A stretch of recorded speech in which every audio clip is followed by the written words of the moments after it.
ते कराया, जे टाळणे अशक्य आहे, ते शक्ती ते कराय, काय शक्य आहे, काय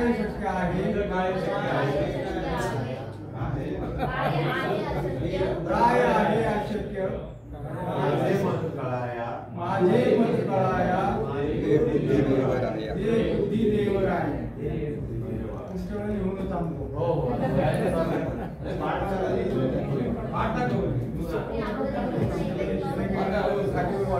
दुसऱ्याला संधी द्या ना. नाही बसा बसा. हो या सर या. हो आधी कविता आणि असं तिला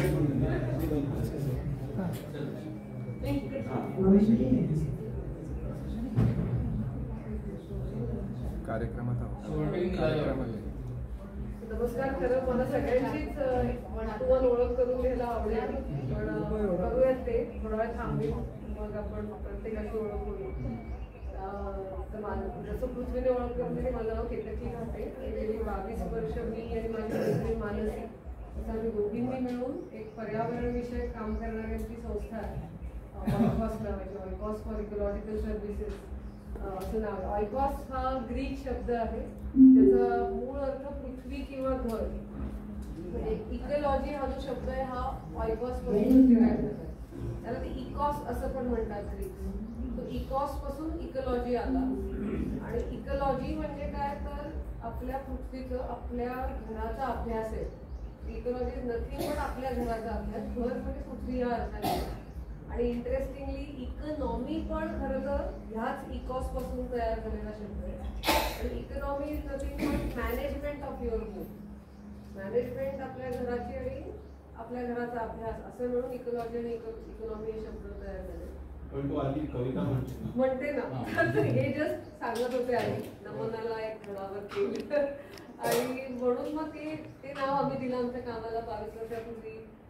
गोळे सरांकडनं आम्ही काही गोष्टी शिकलो होतो. एनिवे, तर ते आम्ही नंतर सांगते. पण मुख्य आमचं काम आहे 22 वर्ष जमिनीवरती तिथला निसर्ग कसा मूळचा परत फुलवता येईल याविषयीचा आहे. तर त्याची झलक तुम्हाला दाखवणारे वेगवेगळ्या प्रोजेक्टवर कसं काम केलं. आणि त्याच्याबरोबर मला थोडी आवड आहे नाटकाची आणि कवितांची. तर कविता मी म्हणते, म्हणजे मी करत नाही म्हणते. आणि मंदार रातार म्हणून मला दिलंय, त्याच्या तो आणि मी असं म्हणून काही कार्यक्रम पण केले कवितेची. सध्या तर भक्ती पण करते आता. तो एक मध्ये कार्यक्रम केला. आणि बीज कथा सीड स्टोरीज म्हणून एक पुण्यामध्ये चांगला इव्हेंट केला अभिजित पाटील तुम्ही आला होता. तर त्याच्यामध्ये संजय पण बोलत होता.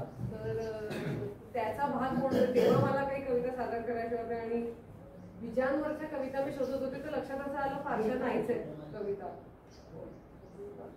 तर खूप कमी आहेत बीजांवरच्या कविता. म्हणून मी परत मंदारलाच विनंती केली की तू लिहिशील का बीजांवरची कविता. तर त्याने ही लिहिली आणि ती मी सादर करते आणि मग आपण प्रेझेंटेशनकडे जाऊया. सो कवितेचं नाव आहे बीज कथा. बीजांच्या मुळे ही धरा सस्य झाली, बीजांच्या मुळे ही धरा सस्य झाली, बीजांच्या मुळे ही जगाची कथा. बीजांपासून जीवसृष्टी उदेला, पुरी वानसे वृक्ष झुडुपे लता. फळांच्या उरी कैक बीजे निमाली, फळांच्या उरी कैक बीजे निमाली, पुढे मार्ग त्यांचा निराळा खरा. म्हणजे सीड्स वेगवेगळ्या पद्धतीने डिस्पर्स होतात, तर त्याचं त्याने वर्णन केलंय. फळांच्या उरे कैक बीजे निमाली, पुढे मार्ग त्यांचा निराळा खरा. कधी वात मार्गी कधी उदरपंथी, प्रसारा निमित्ते अनेको तऱ्हा. तो वातमार्गी म्हणजे विंडे पण होतं आणि खरोखर पक्षी खाऊन काही उंदरासारखी जी आहेत तर ती पक्ष्यांच्या सगळ्या डायजेस्टिव्ह सिस्टीम मधून बाहेर पडतात आणि मग चांगली. मृदेशीच अंती बीजांचा निवारा, मृदेशी बीजाचेच नाते जुने. मृदा त्या दडवते फुलवते रुजवते, मृदेच्याच गर्भी नवी स्पंदने. कधी मास वर्षा पुढे काळ जातो. परत व्हायबिलिटी पिरियड विषयी त्याने याच्यात वर्णन केलंय. कधी मास वर्षा पुढे काळ जातो, तरी दीर्घ निद्रा बीजांची उरे. अशा सुप्तकाली भविष्यातल्याही नव्या प्रेरणांची न मनीषा सरे. जरा काळ जाता जलस्पर्श होता, जरा काळ जाता जलस्पर्श होता, नवे भान आता बीजांना मिळे. तरारून जाती उभारून येती, नव्या अंकुरांना दिशा आकळे. अशी संहिता आत जनुकात लिहिली, अशी संहिता आत जनुकात लिहिली. परत सगळा हा जिनोटाईप आणि जेनेटिक्सचा सगळा भाग आहे.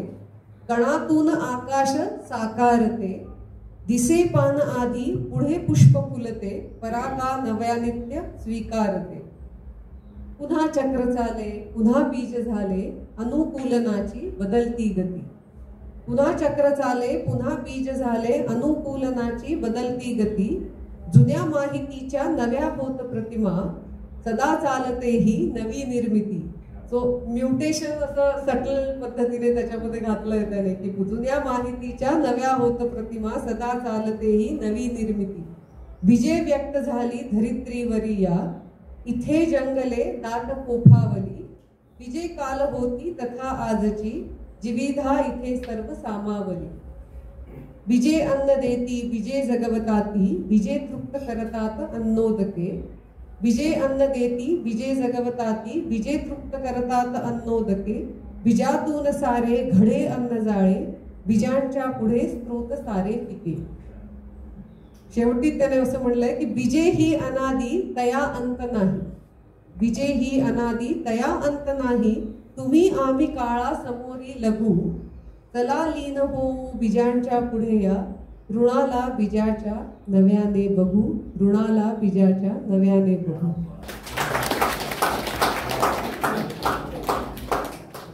संजयनी त्याच्या त्या कार्यक्रमाला सुरुवात किंवा अंत यांनी करायला पाहिजे, तर ते परफेक्ट सगळ्याला सामावून घेणारे सो आमच्या कामाविषयी आणि कधी कोणालाही वाटलं मध्ये प्रश्न विचारायचा आहे किंवा काही अगदी हरकत नाही किंवा काही ऍड करायचं असेल, सगळेच जण इथे अनुभवी आहेत, विषय बऱ्यापैकी कदाचित सगळ्यांना माहिती असेल तर जरूर feel free for that. So आता विषय आहे की आमचं जे काम आहे रिस्टोरेशन, कल्पना. सो मी म्हणत होते की ऑयकॉस हे मी 22 वर्षांपूर्वी कधी सुरू केली ही कंपनी, तर इकॉलॉजिकल सोसायटीचा कोर्स केला गोळे सरांनी, म्हणजे माझ्या गुरूंनी सुरू केलेला कोर्स. तो 22 वर्षांपूर्वी मी आणि मानसीने म्हणजे माझी पार्टनर आम्ही दोघींनी तो केला. आणि त्या वर्षीच आमच्या ते लगेच तो कोर्स करताना तसं डोक्यात घुसलं होतं की काहीतरी निसर्गासाठी पूर्ण वेळाचं काम सुरू करायचं. आणि प्रॉब्ली आमचं वय पण ॲप्रोप्रिएट होतं की काहीतरी करिअर म्हणवत नाही मला, त्याला इतका ड्राय शब्द आहे हा, पण काहीतरी काम सुरू करायचं आयुष्यभरासाठी असं ते योग्य वय होतं. आणि म्हणून मग आम्ही ठरवलं की पूर्ण वेळासाठी निसर्गासाठी काम करायचं. तर मग ते काय करायचं, तर मग ते जमिनींवरती काम करायचं. आणि त्यावेळी म्हणजे अजूनही हे सुरूच आहे की लोक सह्याद्रीमध्ये किंवा शहरांपासून दूर जमिनी घेत आहेत आणि हव्या तशा डेव्हलप करतायत. म्हणजे सगळ्यात आधी तर JCB आणणार, फ्लॅट करणार, मग हवी ती झाडं लावणार, तर ती बऱ्याचदा परदेशी असतात. त्यामुळे आहे तो निसर्ग घालवून मग काहीतरी नवीन वेगळा निसर्ग तयार करण्याचा प्रयत्न करतात. आणि तो होत नाही का, तो होतो पण तो खूप वेगळा असतो. म्हणजे तुम्ही जर का बागा बघितल्या तर बागा आणि जंगल ह्याच्यामध्ये नीटच फरक असतो. तर ह्या सगळ्या लोकांना ते बागा जास्त आकृष्ट करत असतात आणि तशा पद्धतीचं ते करत असतात. त्याला भरपूर इनपुट्स देऊन परत म्हणजे खूप सारी खतं घालणार, खूप सारा मेंटेनन्स करणार, खूप पाणी देणार. आपल्या भारतासारख्या ठिकाणी पाण्याचं आधीच दुर्भिक्ष आहे. सो हे सगळं आम्ही तेव्हा बघत होतो. तेव्हा ही खूप बूम होती, म्हणजे IT इंडस्ट्री खूप वाढलेली होती आणि त्यामुळे ती इकॉनॉमी तशी पण बूमवर होती. लोक आता भराभर जमिनी बाहेर घ्यायला लागले होते. आणि काय फॉर्च्युनेटली अनफॉर्च्युनेटली काही का असेना, पण आमचा पहिला प्रोजेक्ट लवासा होता. आणि लवासा तेव्हा त्यांना माहिती पण नव्हतं की काय करू या जमिनीवर. त्यांनी आम्हाला बोलवलं होतं. तेव्हा अगदी 1-2च पार्टनर्स होते त्याच्यामध्ये आणि त्यांना फक्त त्या जमिनीमध्ये काय जैवविविधता आहे हे समजून घ्यायचं होतं. तशी आमची सुरुवात झाली ऑयकॉसची की आमच्या कामाची. मग आम्ही तेव्हा काही नव्हतं, त्यांना माहिती पण नव्हतं इथे काय करायचंय, हिल स्टेशन करायचंय का काय करायचं. आम्ही तिघीच असायचो त्या व्हॅलीमध्ये आणि आम्ही जाऊन सर्व्हे करायचो, बोटीने जायचो, रस्ते नव्हते. पण ते पहिले 2 वर्ष पूर्णपणे त्या डोंगरांमध्ये घालवले. म्हणजे आठवड्यातले 4 दिवस आम्ही तिथे असायचो. अशी 2 वर्ष घालवली. आणि त्यामुळे खरोखर आम्ही आमचे शिकलो. म्हणजे महाजन सर आमचे म्हणतात, माझे दुसरे गुरु श्रीदा महाजन, कदाचित काही जणांना माहिती असतील, सगळ्या इथे येऊन गेलेत. सो ते काय म्हणतात की सगळ्यात उत्तम धडा काय निसर्ग शिकण्याचा, तर तुम्ही जास्तीत जास्त वेळ घालवा. तेच प्रिसाइजली आमच्याकडून झालं कामाच्या निमित्ताने. आणि मग नीटच सह्याद्री नीट कळला, उमजला, कशी बायोडायव्हर्सिटी आहे, लँड क्लासेस कसे आहे, डिग्रेडेशन कशामुळे झालं आहे, लोकल लोक कशा पद्धतीने लँडस्केप वापरतायत, त्याच्यामुळे निसर्गावर काय परिणाम होत आहेत, बाहेरची लोक येऊन तो कसा बदलतायत वगैरे वगैरे. तर हे सगळं सुरुवातीला करत असताना, म्हणजे ह्या सगळ्याची सुरुवात त्या इकॉलॉजिकल सोसायटीच्या कोर्सपासून झाली आणि ते करत असतानाच आम्ही ऑयकॉसची सुरुवात केली. आता ह्या कामाच्या बरोबरीने गेली जवळजवळ 12 वर्ष आम्ही तोच कोर्स, म्हणजे गोवेसर वारले 2013 साली, आणि त्यांच्यानंतर मी, मानसी आणि अजूनही 2 जण आहेत आमच्याबरोबर, आम्ही 4 जण मिळून तो कोर्स चालवतो पण आहे. आणि आता तो कोर्स बऱ्यापैकी पॉप्युलर झालाय, कारण आम्ही 4 जण त्या कोर्सविषयी पूर्ण वेळ बोलतो कुठे ना कुठे जाऊन. तर जरूर तुमच्यापैकी पण कोणाला इंटरेस्ट असेल तो कोर्स करण्यात, तर जरूर जॉईन व्हा. ह्या वर्षीची बॅच आता फुल झाली आहे. 40 जणांना आम्ही ऍडमिशन देतो दरवर्षी, आणि अजून काही जण ऑनलाईन पण जॉईन होतात. ऑल सेल्फ बेस्ड पण आहे. तुम्हाला जर काही इच्छा असेल तर जरूर तुम्ही तो कोर्स जॉईन करू. आणि पूर्ण सगळ्या वयाची लोक असतात, म्हणजे रिटायर झालेले पण लोक असतात आणि अगदी जस्ट ग्रॅज्युएट झालेली पण मुलं असतात. तसं मोठा स्पेक्ट्रम आहे, त्याला काहीच अडकाठी नाही आहे. सगळ्यांनी यावं असं मी म्हणतो. बायोलॉजीची बॅकग्राऊंड पाहिजे तसं काहीच नाही, कारण सगळं आपलं विषय मला वाटतं संजू काहीतरी एक मांडणी केला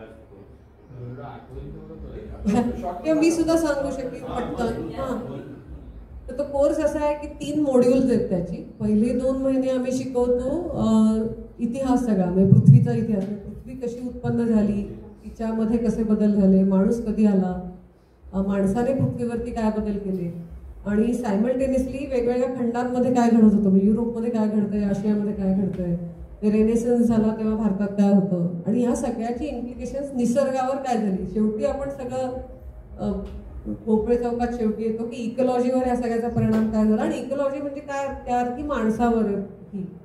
त्यामुळे माणसानेच माणसावर कसा परिणाम करून घेतला आहे ह्याचं साधारण हिस्ट्री आपण बघतो थोडं, आणि थोडं न्यूट्रली बघतो. म्हणजे याच्यामध्ये काही जज करायचं नसतं आम्हाला कोणालाही, की आम्ही इकॉलॉजिकल सोसायटीतर्फे कायमच असा स्टँड घेतलाय की this is how the world has been progressing. म्हणजे तुम्ही जर का युवाल नोआ हरारीची पुस्तकं वाचली असतील, सेपियन्स वगैरे, तर त्याच्यात त्याची मांडणी हीच आहे जी मला खूप आमच्या विचारांशी काय म्हणूया जोडून घेणारी वाटते. की खूप न्यूट्रली त्याने मांडलं की काही अंशी म्हणजे एक करन्सी निर्माण होणे ह्याला इलाजही नव्हता, तर ते झालं, आपसूक झालं, हे झालं. सो पास्टकडे आपण फक्त एक लर्निंग म्हणून बघूया, आणि भविष्य आपलं कसं आपल्याला त्याला आकार द्यायचा ह्या दृष्टीने आपल्या भूतकाळाकडे बघूया. ह्या दृष्टीने आपण ते सगळं बघतो. पहिले 2 महिन्याचं हे मॉड्यूल आहे. मग पुढचं जे 5-6 महिन्याचं मॉड्यूल आहे, जे मुख्य मी आणि मानसी हँडल करतो, तर त्याच्यामध्ये आम्ही वेगवेगळ्या इकोसिस्टीम्सचा अभ्यास करतो. म्हणजे सुरुवात जंगलापासून करतो, मग जंगल इकोसिस्टीम काय आहे, त्याचे वेगवेगळे एलिमेंट्स काय आहेत, मग मुद्दाम जाऊन बघतो, कुठेतरी लोकांना दाखवतो तिथली विविधता कशी स्टडी करायची, किंवा तिथे सगळ्यात महत्त्वाचा भाग या सगळ्या कॅम्प्सचा म्हणजे तिथल्या स्थानिक लोकांशी इंटरॅक्ट करणे. त्यांची घरं कशी आहेत, ते कसं जगतायत, त्यांची जीवनशैली कशी आहे, हे एक्सप्लोअर करणे. आणि मग हळूहळू आम्ही त्याचा बऱ्यापैकी त्याचे असे स्टँडर्ड गोष्टी काही तयार केलेल्या आहेत की ह्याच्यामध्ये काय प्रश्नावली असू शकते, कशा पद्धतीने हा अभ्यास करायचा असतो, ते गाईड करतो. तो जंगल, मग गवताळ रानं, मग हिमालय आणि कोस्टल एरिया, जे आपल्याकडे 4 महत्त्वाचे इकोसिस्टीम आहे. 4ही ठिकाणी आम्ही कॅम्प घेऊन जातो, लोकांना तिथे घेऊन जातो, होमस्टे करतो किंवा नेहमीच्या आमच्या ठिकाणी राहतो. आणि हे झाल्यानंतर 3rd मॉड्यूल, 3रं जे मॉड्यूल आहे ते सगळं सस्टेनेबिलिटी विषयी आहे. आणि अर्थातच ह्या सगळ्यामध्ये शेती हा सतत येत असतो विषय. पहिल्या पण मॉड्यूलमध्ये म्हणजे शेतीचा उदय, कोलॅप्स, सिव्हिलायझेशन्स कोलॅप्स का झाली ह्याचा अभ्यास, हे सगळं येतं. आणि शिवाय शेवटच्या पण मॉड्यूलमध्ये पण ह्या गोष्टी बऱ्यापैकी येतात. त्याच्यामध्ये परत इकॉनॉमी, शेती ह्या सगळ्याचं काय रिलेशन आहे, आणि अर्थात इंडस्ट्री पण. म्हणजे आपण सगळे इथे जगतो ते इंडस्ट्रीच्या जोरावरच आहे, सगळ्या गोष्टी इंडस्ट्रीमधनं आल्या. तो इंडस्ट्री कशी असली पाहिजे याच्याविषयी पण त्या कोर्समध्ये आम्ही बऱ्यापैकी चर्चा करतो. तो असा हा एक वर्षभराचा कोर्स आहे. दर शनिवारी असतो. दर शनिवारी आम्ही 2 लेक्चर असतात. गोखले इन्स्टिट्यूटमध्ये आम्ही सध्या घेतो, कारण आता संख्या वाढली आहे, 60 जण असतात दरवर्षी म्हणून. आणि 4 कॅम्प्स आम्ही जूनच्या पहिल्या शनिवारी सुरुवात करतो, ते साधारण मार्चच्या शेवटच्या शनिवारी हा कोर्स संपतो. सो ऑयकॉसच्या बरोबरीने ते पण माझा एक आता महत्त्वाचा आयुष्याचा भाग, इकॉलॉजिकल सोसायटीचा तो कोर्स असा आहे गेली 10 वर्ष. सो ह्या कामाविषयी आपण आता बोलूया. तर हे just to let you know our footprint, की आतापर्यंत आम्ही जवळजवळ भारतभरात 170 जमिनींवर काम केलेलं आहे आणि हे जस्ट नंबर्स आहेत. एनिवे सो साधारण आमची मेथडॉलॉजी कशी असते कुठल्याही जमिनीवर काम करण्याची, तर कुठे 1 एकर असो किंवा आतापर्यंत आम्ही जास्तीत जास्त 12,000 एकरांवर काम केलंय. सो कुठल्याही जमिनीवरती आम्ही वर्षभर अभ्यास करतो त्या जमिनीचा, प्रत्येक सीझनमध्ये. म्हणजे तुम्हाला सगळेच शेतकरी आहात तुम्हाला माहिती की प्रत्येक सीझनमध्ये जमीन बदलते, त्यामुळे उन्हाळ्यात बघणार, पावसाळ्यात बघणार, हिवाळ्यात बघणार. मग त्या जमिनीवर कुठले कुठले जीव आहेत ह्या सगळ्याची नोंद करणार, त्याचे इकॉलॉजिकल मॅप्स आम्ही बनवतो, ज्याला बायोडायव्हर्सिटी प्रोफायलिंग म्हणतोय. मग नंतर अशा पद्धतीने आपण आराखडे बनवतो जमिनींचे की त्या लँडस्केपचा एक भाग आहे जमीन, हे समजून घेऊन जमिनीचे आराखडे बनवतो. नाहीतर काय होतं की तो एक आयलंड आपण लँडस्केपमधला काहीतरी वेगळा तयार करत असतो. आपले जर काय 5 एकर असतील तर बाजूच्या जमिनीचा काहीच आपण विचार नाही केला, फक्त आपण आपला विचार केला तर आपण आपलंच काहीतरी एक वेगळं तयार करतो, ते निसर्गाशी कनेक्टेड राहत नाही म्हणून तोही करतो. मग त्या जमिनीमध्ये काय झोनिंग असलं पाहिजे, मग त्याच्यामध्ये सगळाच एक होलिस्टिक विचार असा असतो की सगळ्याच म्हणजे माणूस आणि मानवेतर जीव या सगळ्यांसाठी ती जमीन कशी उपयोगी पडेल अशा पद्धतीचं प्लॅनिंग त्याच्यामध्ये करतो. आणि मग त्या पद्धतीने झोनिंग असतं की काही शेतीचा भाग असेल, काही काय फळबागा असतील, काही घरासाठीचा भाग असेल, काही पूर्णपणे वाईल्ड असेल, काही बफर झोन असतील आणि त्याच्यात वेगवेगळे एलिमेंट्स वापरतो, ते मी तुम्हाला दाखवीन. पण रिस्टोरेशन स्ट्रॅटेजी म्हणजे परत कुठेच आपलं मूळचं जंगल राहिलं नाही, ह्याची अनेक कारणं आहेत. शेती एक त्यातलं मुख्य कारण आहे की मोठ्या प्रमाणामध्ये माणसाने सगळीकडे शेती केली, तर ते रिस्टोर कसं करायचं आणि परत बॅलन्स व्ह्यू ठेवून, म्हणजे एकदम एक्स्ट्रीम जाऊनही चालणार नाही की सगळीकडे जंगल करूया आणि दुसऱ्या टोकाला तर ऑलरेडी आपण गेलो होतो, तर मध्य कसा गाठता येईल हे बघतो. नंतर special attention to sensitive features, हे खूप आपल्याकडे इन्व्हेजिव्ह जाती येत आहेत, म्हणजे आक्रमक जाती आहेत. सुबाबुळ आहे, काय कॉस्मॉस आहे, पाण्यातलं जलपर्णी आहे, हे एवढ्या पसरतायत ह्या जाती की मूळच्या स्थानिक झाडांना त्या मागे टाकतायत. तर त्याचं नियोजन एक महत्त्वाचा भाग असतो. आणि शेवटचा मग सगळी देशी झाडं, आपल्याकडची देशी झाडं, भारतीय झाडं वापरून, भारतीय नाही म्हणणार मी, नेटिव्ह हाच, स्थानिक हाच योग्य शब्द आहे की त्या भागातली, म्हणजे आपण आता जर सासवडच्या जवळ तर इतकी स्थानिक वेगळी आहे, कोकणातली वेगळी आहेत, सह्याद्रीतली वेगळी, तर ती झाडं वापरून आपण प्लांटेशन प्लॅनिंग करतो. सो हे आतापर्यंतचे वेगवेगळे प्रोजेक्ट्स आम्ही केले. काही लोकांबरोबर आम्ही अत्यंत प्युरिस्ट अप्रोचने फक्त इकॉलॉजिकल रिस्टोरेशनचं काम केलं, त्याच्यामध्ये माणसाचा फारसा विचारच नाहीये. तर ते कमी आहेत असे प्रोजेक्ट ऑब्व्हियसली, कारण खूपच कमी जणांना हे परवडू शकतं आणि दुसरं म्हणजे त्याचं आकलनही होऊ शकतं. त्यामुळे पहिल्यांदा मी तुम्हाला काही एकदा केस स्टडीज दाखवणार, पण सुसला आहे, कोयनेला आहे. एनिवे देवरायांवर काम केलं. देवराया सगळ्यांना माहिती आहे, देवराया अशा जागा आहेत की ज्या पूर्णपणे अनेक पिढ्यानपिढ्या लोकांनी राखलेल्या आहेत आणि त्या सगळ्या इतरच जीवांसाठी जास्त आहेत. तर त्या काही गोष्टी केल्या आहेत. नेक्स्ट मग काही ठिकाणी इंटिग्रेटेड अप्रोच वापरला आहे की सगळ्यांनाच आपण म्हटलं तसं की प्युरिस्ट अप्रोचने इकॉलॉजीसाठीच काम करणं परवडणारं नाही. मग अशा ठिकाणी काही इको टुरिझम डेस्टिनेशन केली किंवा की ज्याच्यामध्ये शेती आणि eco tourism, agro eco tourism combine असे आमचे बरेच प्रोजेक्ट्स आहेत. इकॉलॉजिकल लँडस्केपिंग म्हणजे इंडस्ट्रीजसाठी, म्हणजे इंडस्ट्री तर आता केली आहे पण त्याच्या भोवतीचं जे सगळा कॅम्पस आहे तिथे आपल्याला काही हॅबिटॅट्स करता येतील का. एक यवतमाळ एक आमचा मोठा प्रोजेक्ट सध्या चालला आहे 100 एकरावर, तो पण असाच आहे ॲग्रो इको टुरिझम. एनिवे हे सगळे क्लब महिंद्राच्या सगळ्या रिसॉर्टसाठी आम्ही काम करतो. त्यांनी जमीन घेतली की त्याची पहिली असेसमेंट आम्ही करतो आणि त्यांना सांगतो की ह्या ठिकाणी तुम्ही जंगल ठेवा, इथे तुम्ही तुमच्या बिल्डिंग देऊ दे, कुठे बागा करा वगैरे वगैरे. तर काही प्रायव्हेट फार्म्स आणि काही कम्युनिटी. तर कम्युनिटी मुळातच आम्ही हे प्रायव्हेट लँड बरोबर करत असल्याने कम्युनिटी लँडवर आमचे कमी प्रोजेक्ट्स आहेत. म्हणजे आम्ही यवतमाळच्या जवळ 6 गावांवर कोविडच्या आधी काम केलं आणि छानच काम करत, प्लॅनिंगचं काम खूप छान झालं. त्या 6 गावांवर वर्षभर काम केलं, त्यांच्याबरोबर बसून गावांचे आराखडे तयार केले इकॉलॉजिकली. यवतमाळच्या जवळ हा हो. सो ही रातचांदणा वगैरे गाव आहेत ना, या रातचांदणाच्या पुढे, तर तिकडच्या गावांमध्ये काम केलं. हा, की तिथे मग असं काम केलं की लोकल लोकांबरोबर की तुम्ही तुमच्या गावासाठी आपल्याला निसर्ग समृद्ध करायचा आहे, त्याच्यामुळे शेतीला पण फायदा व्हायला पाहिजे. आणि परत आमचा सतत मुद्दा असतो की सगळीकडनंच आपण मानवेतर जीवांना कधीच महत्व दिलं नाही, तर त्यांना काहीतरी महत्व देऊन त्यांच्यासाठी पण काय करता येईल असं तिथल्या स्थानिक लोकांबरोबरच हे प्लॅनिंग केलं. पण ते अनफॉर्च्युनेटली कोविड आला आणि मग त्या कंपनीने फंडच पूर्ण हेल्थ आणि आरोग्याकडे वळवले. मग आमचा निसर्ग मागे राहिला. आदिवासी पण आहे सगळे, हा काही आहे नेक्स्ट. सो एनिवे, तर हे तीच उदाहरणं आहेत जी येतील आता पुढे. आता हे नॅचरल लँडस्केप्स मधलं आहे. तर आता हा आमचा अगदी पहिला प्रोजेक्ट आहे की ज्याच्यामुळे आम्ही ठरवलं खरं की इकॉलॉजिकल रिस्टोरेशन मध्ये काम करायचं. आणि सूस गावातला हा प्रोजेक्ट आहे. तर अशी पूर्ण बॅरन जमीन होती. आम्ही थोडीशी झाडं लावली तिथे, काही अशा हॅबिटॅट्स तयार केल्या, तळं तयार केलं, काही पाण वनस्पती तिथे इंट्रोड्यूस केल्या आणि फुलपाखरांची झाडं लावली अर्ध्या एकरामध्ये. आणि अर्ध्या एकरामध्ये सगळी तिकडच्या भागातली नेटिव्ह जंगलातली झाडं लावली. आणि आम्ही पावसाळ्यात अगदी नवीन होतो तेव्हा, कोर्स नुकताच पूर्ण केलेला होता, असं माहित नव्हतं आम्हाला काय आयुष्यात करायचं असतं. आणि एक 4-5 महिने त्या जमिनीवर परत गेलो तर त्या एका अर्ध्या एकरामध्ये जी आम्ही फुलपाखरांसाठीची झाडं लावली होती, रुई आहे, कढीपत्ता आहे, भिंगळा आहे, फुलफळ आहे, तो अशी सगळी जी लावली होती त्या प्रत्येक एका झाडावर अशी 20-30 फुलपाखरं बसलेली होती. तर आम्ही गेल्या त्याची भरकम उडाली. असं झालं की एवढ्या छोट्याशा अर्ध्या एकरामध्ये.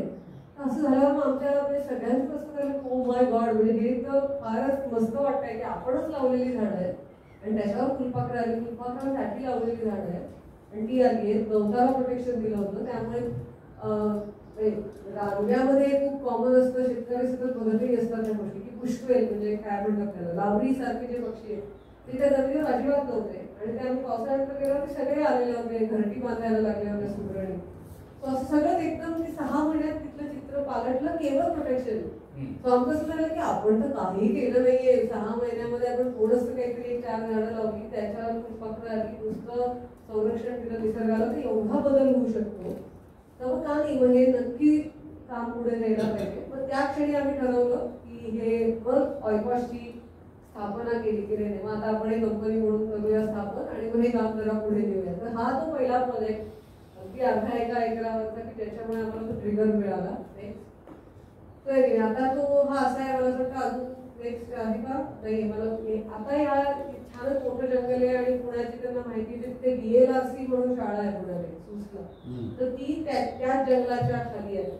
म्हणजे त्याच्या खालीच त्यांनी बांबूची सगळे वर्ग बांधलेले आहेत. आता तो फारच छान वाटतं, म्हणजे त्याच्या खाली आमची शाळा तयार झाली. त्यामुळे ही ती इन्स्पिरेशन होता हा तो प्रोजेक्ट.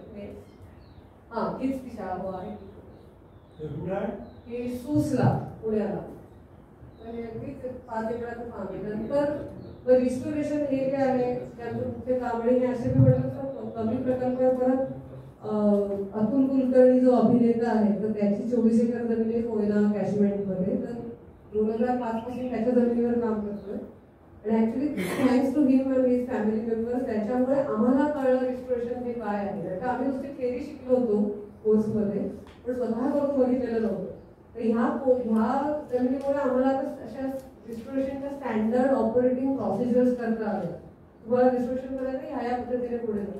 तर त्याची स्टोरी पटकन या एका पुढच्या स्लाइडमध्ये आहे. काशीची जमीन होती पूर्ण बॅरन आणि पक्षी कुठले होते तर पक्ष्यांना आम्ही इंडिकेटर म्हणून म्हणतो, लिटमस पेपर सारखे असतात पक्षी, इंडिकेट की तुमची जमीन कशी आहे. तर सुरुवातीला फक्त बुलबुल आणि बुशकॅट होते.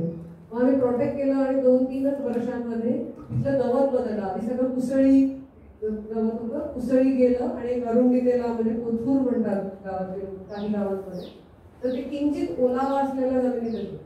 मातीतला ओलावा रिस्टोर झाला, पुनरुज्जीवित झाला, म्हणून हे कोथूर आलं आणि पक्षी पण बदलले. हळूहळू झुडपं यायला लागली आपली आपली. हे आम्ही काहीच लावलेलं नाहीये, हे निसर्गामध्ये जे बदल होत होते ते फक्त नमूद करत होतो. तर काही पक्षी घरटी करायला लागले, म्हणजे तो जो आहे काही पिपिट्स आणि खाटी सारखे पक्षी जे पूर्वी तिथे घरटी करायची नाही तेव्हा ते घरटी करायला लागले. त्यामुळे आम्ही मला आठवतंय तेव्हा एक 2008 साली वगैरे मी मला तिथे परत मन जेव्हा परत आलं तर छानच म्हणलं आता पार्टी करायला पाहिजे. इतका आम्हाला आनंद झाला होता की इतकी वर्ष काहीच दिसत नव्हतं आणि आता इतका छान बदल झालाय. मग हा रानवा हळूहळू वाढत राहिला. नेक्स्ट सो आता पक्षी पण बदलले. म्हणजे आता हे जे आहेत ते सगळे रान कोंबडे आहेत, म्हणजे ग्रे जंगल फाउल आणि स्पर्म फाउल. तर परत एक ह्या ग्रे जंगल फाउल्स रान कोंबड्यांना चांगलं जंगल लागतं. सो ते चांगलं जंगल जमिनीवर रिस्टोर झालं म्हणून ह्या सगळ्या जाती बदलल्या. आणि आता 2013 साली हा मलबार पॅराकिट आहे, म्हणजे हा पोपटाची एक जात आहे पण ती तशी रेअर आहे, सर्वत्र कॉमन दिसत नाही. तर ती पण आता यायला लागली. सो ह्या म्हणजे हे आमचं काम आहे साधारण. म्हणजे हे आम्ही प्रत्येक जमिनीवर करू इच्छितो की पूर्ण बॅरन पासून आपल्याला ही सगळी बायोडायव्हर्सिटी कशी रिस्टोर करता येईल असं आपण बघतो. तर हे मनला खूप छान झालं आणि तेच काम वेगवेगळ्या जमिनीवर पुढे न्यायचं बघतो. तर हे टॅक्सीस आता पुढे जे मी दाखवते ते मनचे थोडे वेगवेगळे व्हर्जन्स आहेत, वेगवेगळ्या स्केलची. हे शिळिंग म्हणून आहे ते परत साधारण 1,500 एकर आहे काँग्रेसच्या कॅशमेंटमध्ये ही जमीन आहे. आणि हे आमची नाही अर्थातच जमीन, म्हणजे ही आधीची जमीन तरी तर अतुलने आम्हाला दिली. आमची आदिवास फाउंडेशन म्हणून अजून एक संस्था आहे की जी कामं आम्ही ऑयकॉस मधून करू शकत नाही तर ती आम्ही सगळी त्या संस्थेतर्फे करतो की नॉन फॉर प्रॉफिट अशी उद्दाम संस्था तयार केली आहे की ज्याच्यामधून रिसर्च जास्त करतो. कारण तो ऑयकॉसचं काम काय आहे की कोणी जमीन घेतली त्या जमिनीवर तुम्हाला काय करायचं ते करून देणे आणि त्यांनी एक्झिट. त्याच्यानंतर पुढे आम्ही त्या जमिनीशी असोसिएट नसतो. पण आम्हाला असं लक्षात येतं की हे क्षेत्र इतकं मागे आहे की त्याच्यात रिसर्चची गरज आहे. तर ते करायचं असेल तर आमच्याकडे ॲडिशनल फंड्स नाही. मग आम्ही फंडिंग घेऊन अधिवास करते ते काम करतो. तर आता वनची जमीन आणि अजून एक रहाळ आहे ते आम्ही करतो. तर हे सगळे प्रोजेक्ट इतरांचे आहेत. म्हणजे शिळिंग जे आहे ते दुसऱ्या कोणाची तरी जमीन आहे पण त्यांच्यासाठी आम्ही रिस्टोरेशन प्लॅनिंग करून देतो. किंवा ही अशी पूर्ण बॅरन होती आधीच्या तुम्ही स्लाईडमध्ये बघितलं तसं. आणि सह्याद्रीमध्ये सगळीकडे डोंगरावरची शेती असते, रात्रीवर त्यामुळे सगळी सेकंडरी फॉरेस्ट आहे, मूळचं जंगल कुठे राहिलेलं नाही. तर ते प्रोटेक्ट केल्या केल्या हे उत्तम वाढलं आहे. आणि त्यांच्या इथे जर का बघितलं तर फक्त 3% इन्फ्रास्ट्रक्चर आहे. हिल्टन नावाचं एक हिल्टन नाही आता दुसरं आता गेलं ते वॉक आउट, आता दुसरं आहे. आणि बाकीचं अख्खं 97% प्रोटेक्टेड आहे. त्यामुळे उत्तम जंगल त्याचं आम्ही सगळं डॉक्युमेंटेशन केलं. तिथे 4,000 किलोमीटर. ते कधी सुरू केलं होतं ते त्यांनी सुरू केलं प्रोटेक्शन 2000 मध्ये आणि आम्ही ते इन्व्हॉल्व्ड इन 2014. त्यामुळे 14 ते 16 आम्ही त्यांना मदत केली की अजून हे पुढच्या लेवलला कसं जंगल लेता येईल. आणि मग असं परत we just love local people. Local स्थानिक माणसाकडे जे ज्ञान आहे ना ते आपण फक्त इथे उभं राहून चांगलं बोलू शकतो म्हणून बहुतेक असं वाटतं की सगळं ज्ञान शहरी माणसाकडे आहे. पण तसं नाही. तर हे आम्ही काय करत राहतो की जर काय बघितलं ना तर स्थानिक माणूस त्या सगळ्या व्हॅलीकडे कसं बघतो हे करायला मला तर खूप मजा आली. त्या प्रत्येक त्यांच्या लँडस्केपमध्ये एरवी जे आपण त्याला सॅडल म्हणू काय पीक म्हणू त्या सगळ्याला त्यांची काहीतरी नावं आहेत. आणि ह्या सगळ्यामध्ये त्यांच्यावर खूप महत्वाचं आहे. आणि शेळींचे जे 2000 एकर आहेत तर त्याच्यामध्ये त्यांनी त्यांचं मॉडेल मला म्हणूनही आवडतं की त्यांनी स्थानिक लोक ज्यांची जमीन होती म्हणजे 60 शेतकऱ्यांची जमीन त्यांनी विकत घेतली जवळजवळ 1,500 एकर. तर त्या 60 शेतकऱ्यांना त्यांनी तिथेच ते फॉरेस्ट गार्ड म्हणून काम करतात. अर्थातच त्यांनी त्यांची भातखाचरं विकलेली आहे, भातखाचरं ते करतात पण उत्तरावरची शेती विकली आणि त्यांनी त्यांना फॉरेस्ट गार्ड म्हणून दिलं. त्यामुळे ते सॅलरीड आहेत आता तिथे. आणि शिवाय त्यांच्या शिफ्ट असतात त्यामुळे त्यांना शेतातली कामं पण करता येतात आणि इथे पण त्यांना महिन्याचा पगारही मिळतो. सो म्हणजे मला तर हे मॉडेल खूप अप्रोप्रिएट वाटलं की तुम्ही जंगल पण राखताय, शेती पण काही अंश होते आहे. शिवाय शेळी इन्स्टिट्यूटची लोक त्यांना म्हणजे इकॉलॉजिकल सोसायटीतलेच काही जण आहेत ठिकाणी जे विषरहित शेतीवर काम करणारे आहेत तर ते त्यांना मदत करतात शेतकऱ्यांना की खतांपासून ते असा तो प्रोजेक्ट आहे. आणि त्यांना आम्ही काही अंशी मदत करतो. तर हा ते तिथलं बायोडायव्हर्सिटी आहे. दिस इज व्हॉट वी डू. कुठल्याही जमिनीमध्ये कशी बायोडायव्हर्सिटी आहे. मला काही जे तिकडच्या ज्या 6 जाती आहेत त्या IUCN रेड लिस्टेड आहेत म्हणजे खूप महत्वाच्या आहेत जगाच्या दृष्टीने. तर त्याचा मुद्दा कॉन्झर्वेटिव्ह करायचं. तर त्यामध्ये की बऱ्याचदा ते परत ह्या स्थानिक लोकांना ते माहीत नसतं पण त्यांच्या सहाय्याने ते केलं जातं. त्यांनाही आम्ही थोडंसं बरोबर घेऊन करतो. त्यांनी काय वर्षानुवर्ष ते सोनघंटा जे पिवळं फुले ते बघितलेले, पण त्यांना माहित नाही की हे असं एवढं ग्रुप आहे. पण त्यांना सांगितलं, त्याच्यामध्ये इन्व्हॉल्व्ह केलं, त्यामुळे सीड कलेक्ट करूया काहीतरी करूया, सो ऑब्व्हियसली दे वर हॅपी डुईंग इट. सो हे जस्ट हे त्याचं अकाउंट आहे. नेक्स्ट हे सीडिंगचं म्हणजे हे अशा पद्धतीने आम्ही त्याचे नकाशे तयार करतो, कुठे काय आहे ते सांगणार. नेक्स्ट पुढचा जो प्रोजेक्ट आहे तो मानशेच्या कॅचमेंट मधला आहे. मानशेच्या कॅचमेंट मध्ये एक आम्ही काय बोलतात प्रायव्हेट सँक्च्युरी म्हणजे अभयारण्य तयार फक्त 60 एकरावर. तो मानसच्या वडिलांनीच जमीन घेतली होती काही वर्षांपूर्वी 60 एकर, आणि तिथेच आपल्या शहरी लोकांच्या मदतीने हे कसं करता येईल असं म्हणतोय. त्यातलं शिरपुली गावाची वॉटरशेड याच्यात मार्क केली आहे, आणि त्याच्यामध्ये हा 60 एकराचा हा पट्टा आहे आणि हा 12 एकर आहे. सो इथे आम्ही परत अधिवास संस्थेतर्फे रिसर्च स्टेशन करू इच्छितो की ज्याच्यात रिसर्च झालेला नाही या काही फील्डमध्ये, तर त्याच्या रिलेटेड काही काम करता येतं. किंवा एकंदरच सह्याद्रीमध्ये फील्ड स्टेशन्स कमी आहेत. सदर्न वेस्टर्न घाट्समध्ये जर का आपण गेलो तर तिथे बेंगलोरकडे संस्था आहे IISc वगैरे, त्यांचे खूप फील्ड स्टेशन आहेत, पण आपल्याकडे वरती काही नाही. ते कोणासाठी तर यंग स्टुडंटसाठी ज्यांना जाऊन निसर्गात जाऊन अभ्यास करायचा, राहायचं आहे, काही किड्यांचा अभ्यास करायचा, पक्ष्यांचा अभ्यास करायचा आहे, त्यांच्यासाठी म्हणून हे मुद्दाम रिसर्च स्टेशन तयार केलेलं आहे. तो हे 30-60 एकर परत त्याच गोष्टी आहेत. जमिनीचा नकाशा करणे, कुठे कुठे हॅबिटॅट्स आहेत ते करणे. नेक्स्ट इथे परत फंडिंग घेता येते आदिवासला, त्यामुळे आम्ही फंडिंग घेऊन गावातल्या सगळ्या स्ट्रीम रिस्टोरेशनचं काम केलं, बांध घातले, आणि परत स्थानिक लोकांना दररोज वेळी इन्व्हॉल्व्ह केलं या सगळ्यामध्ये. तर त्यांना जिथे जिथे बांध घालून हवे होते किंवा फाड म्हणतात सह्याद्री, फाड त्यांना स्ट्रीम क्रॉस करायला हवी असते, पण ती काही वर्षांनी वाहून जाते, म्हणजे परत रिव्ह्यू करायला लागते. तर त्या काही गोष्टी तिथे करून घेतल्या. स्प्रिंग रिज्युमिनेशन केलं, म्हणजे आता परत असं पण होतंय, असंही दिसतं की जे निसर्गासाठी कदाचित चांगलं, पण एक पूरक काही ठिकाणी कमी होत आहे. कारण पुढची पिढी आता गावात राहत नाहीये, आणि मग फक्त म्हाताऱ्या लोकांना ती पूरं सांभाळणं कठीण होतं, त्यामुळे ते वरती जात नाही. मग स्प्रिंग म्हणजे घरी जिवंत राहत नाही, कारण मग ते आटले जातात किंवा बुजले जातात. शिरपोली गावातले असे सगळे स्प्रिंग आम्ही रिज्युमिनेट केले, आणि मग ते परत मग गावातील लोक जेव्हा मुलांवर थोडेफार जातात तेव्हा त्यांना ते कामी यायला लागले. तो अशा पद्धतीने स्प्रिंग रिज्युमिनेशनचं पण थोडं काम करतो. नेक्स्ट लहान मुलांबरोबर थोडं काम करतो आहे 5-6.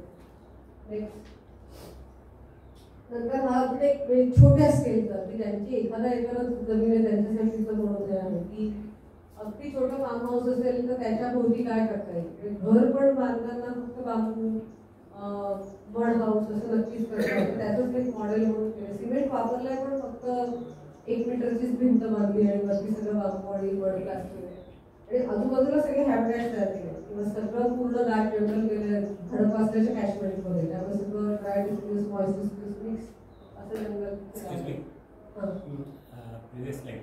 काय कॉस्टिंग येते 1 एकरासाठी? तर मला घराचं नाही सांगता येणार, पण साधारण 1 एकरामध्ये प्लांटिंग करायचं असेल, एक्झिक्युशन आणि सगळं ट्रीज आणि श्रब साधारण 5 लाखापर्यंत येतं एकर.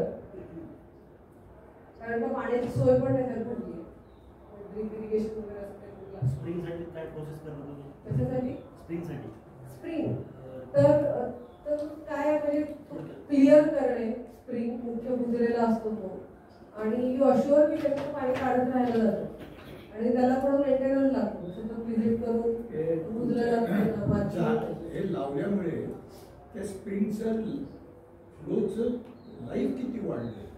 अजून तरी सुरू आहे. गेले 3-4 वर्ष आम्ही ते जिवंत ठेवले, आणि ते मेंटेन करायला लागतं. तुम्ही जर ते गेले नाही, काहीतरी माती ढासळते, परत ते बुजलं, कारण ते अगदी अंगठ्या एवढंच पाणी येणारे ते स्प्रिंग नसतात, आणि मग तेवढंच वाईल्ड लाईफला होतं. आमच्या दृष्टीने परत आम्ही ते मुख्य वाईल्ड लाईफसाठी करतो.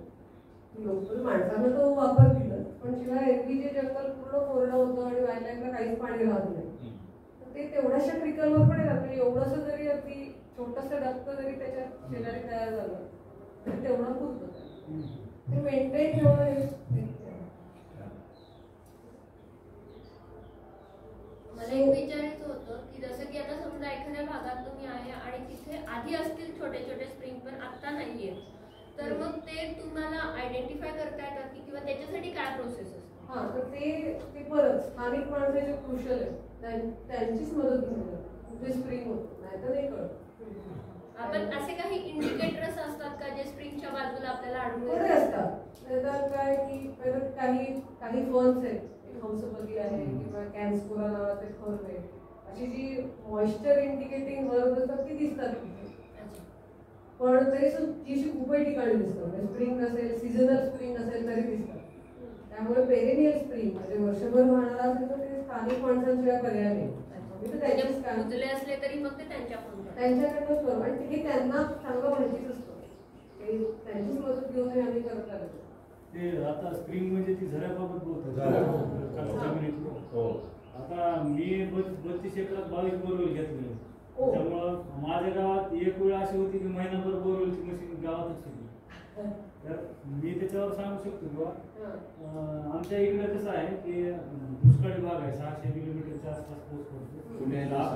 आपटा आणि समुद्र जर असेल तर बहुतांशी बोरवेलला जे पाणी आहे आता बिटिकून, तर आपटा आणि समुद्र हे दोन झाडं ज्या ठिकाणी आहेत तिथे हमखास पाणी असतं. पिण्यापुरतं तरी कमी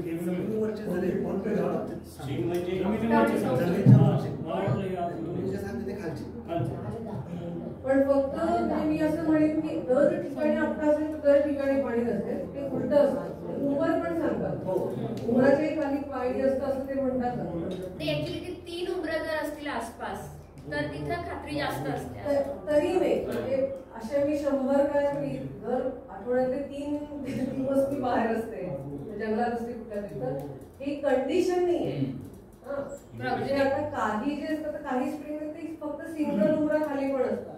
अनेक आपटे किंवा अनेक उंबर मी असे पाहिले की त्याच्या खाली शून्य काहीच नाही, पाण्यातून लवरेश पण नाही. तर त्यामुळे जिओलॉजी म्हणजे जमिनीच्या खालचं जे काय सगळं भूगर्भ आहे ना, तर ते आणि झाड त्या दोघांचं कॉम्बिनेशन मिळून तुम्हाला पाणी मिळेल. आता जर तुम्ही इथे चालत गेला तर सगळ्या उमरांच्या खाली, सगळ्या आपट्यांच्या खाली पाणी 100% नसतं.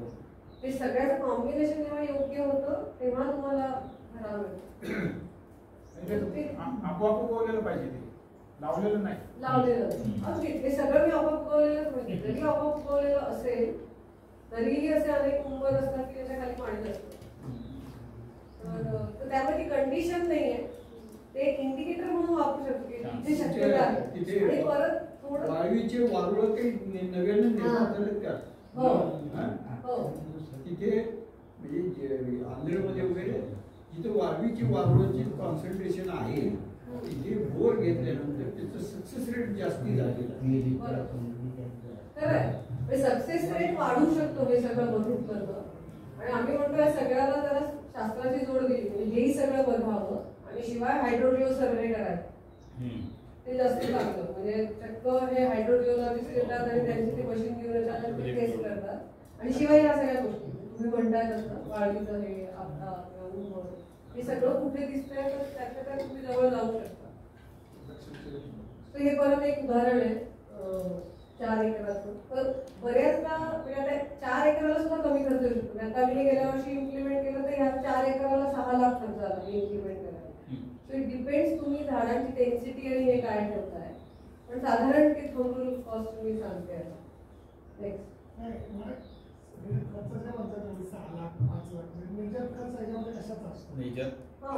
तर प्रोटेक्शन समजा असं लावले सगळं केलेलं असेल 4 लोकांचं नाही, मग काढायला लागेल. हे मी सगळं सांगते म्हणजे प्रोटेक्शन करणे. प्रोटेक्शनचा दुसरा मिनिंग असा आहे की इकॉलॉजिकली प्लांटचं सक्सेशन ऑफ प्लांट स्पीशीज आपोआप होतं. बरोबर. आणि ते जास्तीत जास्त लवकर होतं. बरोबर आहे. क्लायमॅटिक क्लायमॅक्स व्हेजिटेशन ही तिथे लवकर येते असंच ना. हो. तर तो वनचा जो प्रोजेक्ट होता तेच आहे ना. ते सक्सेशन मी शब्द नाही वापरला पण ते एक्झॅक्टली फ्रॉम बॅरन लँड हे होतं. पण तुमचा जो प्रश्नाचं आहे उत्तर तर ह्याच्यामध्ये ड्राय फेन्स म्हणजे आम्ही काय म्हणतो की तुम्ही काट्याचं कुंपण करा, लाईव्ह हेज लावा, नंतर कुठेतरी एका एकरात तुम्हाला दगडाचं काम करायला लागतं. म्हणजे थोडंसं काहीतरी स्ट्रक्चरिंग द्यायला लागतं, स्टॅबिलायझेशन करायला लागतं, ज्याच्यात हॅबिटॅट तयार होतात. आणि मग खड्डे घेणं, खड्डे भरणं, रोपांचा ट्रान्सपोर्ट, रोपं आणून लावणं, ते लेबर असं सगळं मिळून येते. माझा एक प्रोजेक्ट आहे, मला आता ते करायचं सुरू करायचं आहे. पण बॅलन्स लँड आहे 2-4 एकराच्या आसपास आहे. घर वगैरे ते करून असं करायचं आहे.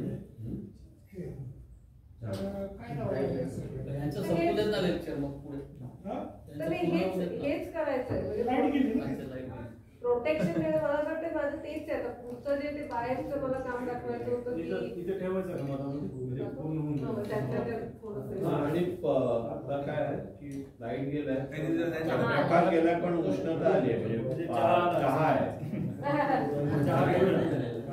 त्यामुळे यातच ब्रेक घेऊ शकतो नाही तर चहा पित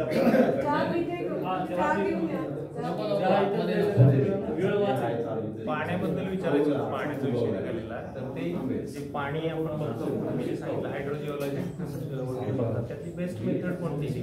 तर आम्ही ना म्हणजे ते डॉक्टर पवार म्हणून आहेत हायड्रोजिओलॉजिस्ट आमच्या सगळ्या प्रोजेक्टसाठी त्यांनाच आम्ही बोलवतो. तर ते रेजिस्टिव्हिटर मीटर घेऊन येतात आणि ते वेगवेगळ्या ठिकाणी त्यांचे प्रूफ जमिनीत घालतात आणि करंट सोडतात.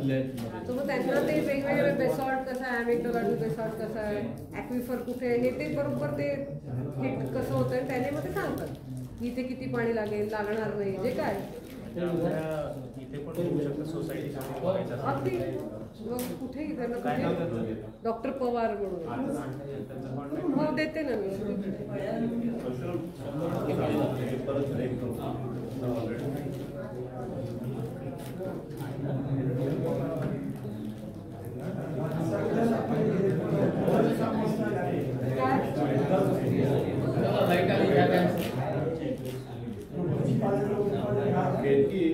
आपण चालू ठेवू चहा मी त्यांचं नाव काय? डॉक्टर पवार.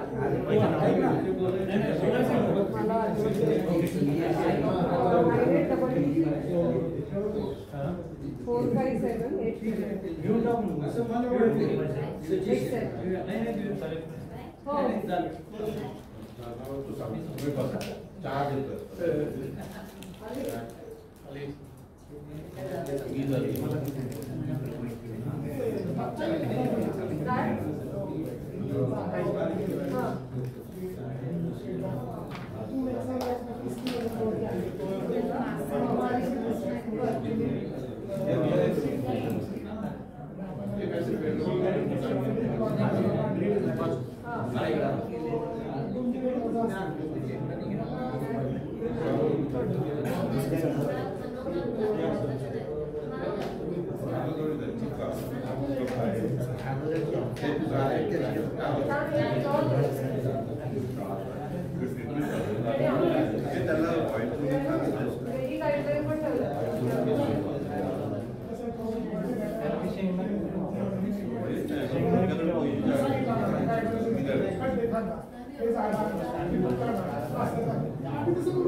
आमचे बुवा आहेत ना त्यांनी हे बनवलेलं प्रॉडक्ट आहे आणि हे घरात बनवलेलं आहे म्हणजे गुळ सुद्धा घरात बनवलेलं आहे पुष्कळ ऑर्गॅनिक आहे हे बुवा हे आमचे बुवा काय नाही तुमचे ओळख तुमच्या प्रॉडक्ट मधनं चल कंटिन्यू. सो हे जे आहे हे बाहेरचं एक प्रोजेक्ट आहे. परत म्हणजे आमचं काम मुख्य इतर जीवांना कशी मदत करता येईल असं असल्याने हे बांध जेव्हा आपण घालतो तेव्हा मासे अपस्ट्रीम मायग्रेट होतात अंडी घालायला. माहिती असेल तुम्हाला सगळ्यांना मासे. तर ती त्यांची ऍक्टिव्हिटी थांबते. तर ती ऍक्टिव्हिटी कंटिन्यू राहावी म्हणून असे फक्त शिड्या त्यांच्यासाठी तयार होते. हो असे उड्या मारतात. हो ते उलटे जातात आणि मग तो अभ्यास केला की म्हणजे डाऊटच्या बाबतीत बघितलं होतं आपल्या महाराष्ट्रातले मासे पण असे सगळीकडे जगातले सगळीकडे आणि इतरत्र म्हणजे भारत सोडून इतर पाश्चात्य देशांमध्ये किंवा काही डेव्हलप कंट्रीजमध्ये आता त्यांचे जे मोठे डॅम आहेत ना, म्हणजे आपल्याकडे जसे पाचशेमरसगाव डॅम आहे, तर त्याला सुद्धा ते शिड्या करतात आणि मोठ्या मग ऑब्व्हियसली त्या तर खूप लॉंग जातात ना त्या शिड्या, कारण उतरते जावं लागतं. तर पण ते आपल्याकडे ती हेच नाही ना, म्हणजे मानसिकताच नाही. पॉलिटिशियनला जर सांगितलं की या धरणाला मांडायचं आणि शिड्या बांधायच्या तर ते आधीच वेळात करतात. ते एनिवे, तर हे आम्ही बायसाठी थोडं केलं होतं की, आणि ते छानच उत्तम ते मासे वापरायला लागले. कुठे झालं? हे आहे मोहपाडा म्हणून नाशिक आणि गुजरातच्या बॉर्डरवरचं गाव आहे. तर तिथे माझा एक प्रश्न असा होता की लाईटच करायची गरज आहेच का? कारण की आमच्या सासवडला असते ना स्मशानभूमीच्या तिकडे साधारणतः 15-20 फूट उंच नॅचरल हे त्यातून पण जेव्हा पाणी जातं ना मासे येतात आणि आमच्या गात करून कॅच घेऊन ते मासे पकडतात. बरोबर, कारण का नैसर्गिक जेव्हा चढाई असते तेव्हा त्याला काहीतरी खास खळगे असतात.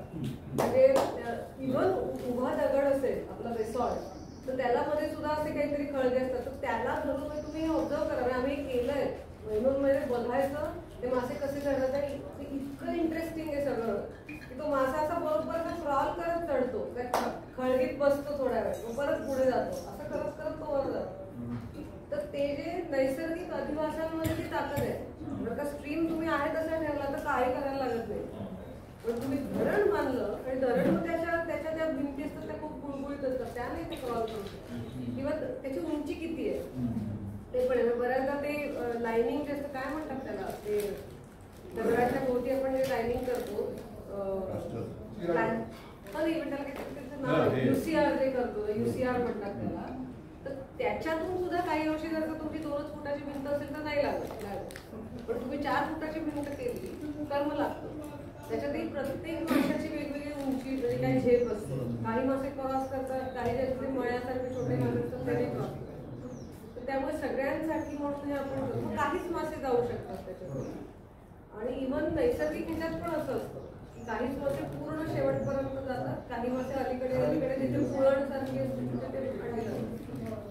त्यांच्यासाठी हे केलं. नेक्स्ट देवरायांसाठी मी म्हटलं तसं की आम्ही काही काम केलं. देवराया देवाच्या नावाने जे राखलेलं देवराय असतं ते, तो ही पण बायसाठी आम्ही 16 देवरायांचा अभ्यास केला होता जव्हारमधल्या, आणि त्यातल्या 2 देवरायांचं इम्प्लिमेंटेशन केलं. तो मला अगदीच सांगायला आवडेल की ही जी गोष्ट आहे किती वर्षांपूर्वीची बरी नाही, ते इम्प्लिमेंटेशन तेव्हा केलं. पण त्याच्याही आधी एक 6-7 वर्ष प्लॅनिंग म्हणजे व्हिजिट केली होती, सर्व्हे केला होता.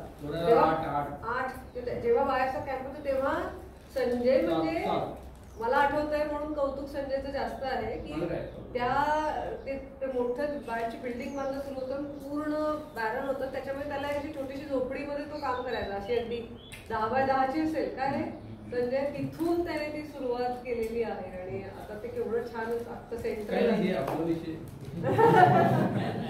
नाही, पण सांगून घेऊ दे की मला. तेव्हा तो कॅम्पसही खूप बॅरन होता, सीड्सही काहीच तुम्ही दिलं होतं ना प्लॅन, बरं का, ते मला सांगितलं कंपार्टमेंट म्हणजे कोणत्या ठिकाणी कोणती झाडं लावायची, ते प्लॅन ह्यांनी दिला होता. ती झाडं एवढी मोठी झाली, आता एकेकाचं तोड एवढं होत आहे बरं का. सगळी झाडं जिवंत आहेत बरं का. फोटो पाठवतो पुढच्या नाही जेव्हा आपण गेलो होतो ना ट्रिपला गेलो त्यावेळेला काय होती स्थिती, तर ते जे सांगू का 1 मिनिट, ते कुठच्या साली आलो जेव्हा तुम्ही आला होता 2016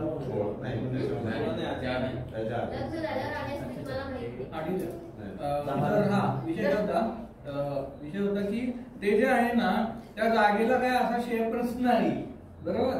आम्ही काय केलं, आम्ही खाणायला सुरू केलं, आमच्याकडे तज्ञ भरपूर. आम्ही काय केलं, टेरेसिंग केलं सगळ्याचं झालं. मग तेवढ्यात प्रकाश पडला आम्हाला की हे काही बरोबर नाही, हे सगळंच येईल खाली बिल्डिंग वर. मग हे आले तज्ञ लोक आणि त्यांनी त्याचं सगळं झोनिंग केलं. आणि मग फ्लावरचा झोन, NTFPचा झोन, फ्रूट ट्रीचा झोन, जिथं सॉइल डेप्थ किती आहे, स्लोप किती आहे, त्या सगळ्याचा विचार करून अख्ख्या पूर्ण कॅम्पस आहे तो 40 का 42 गुंठ्याचा टोटल.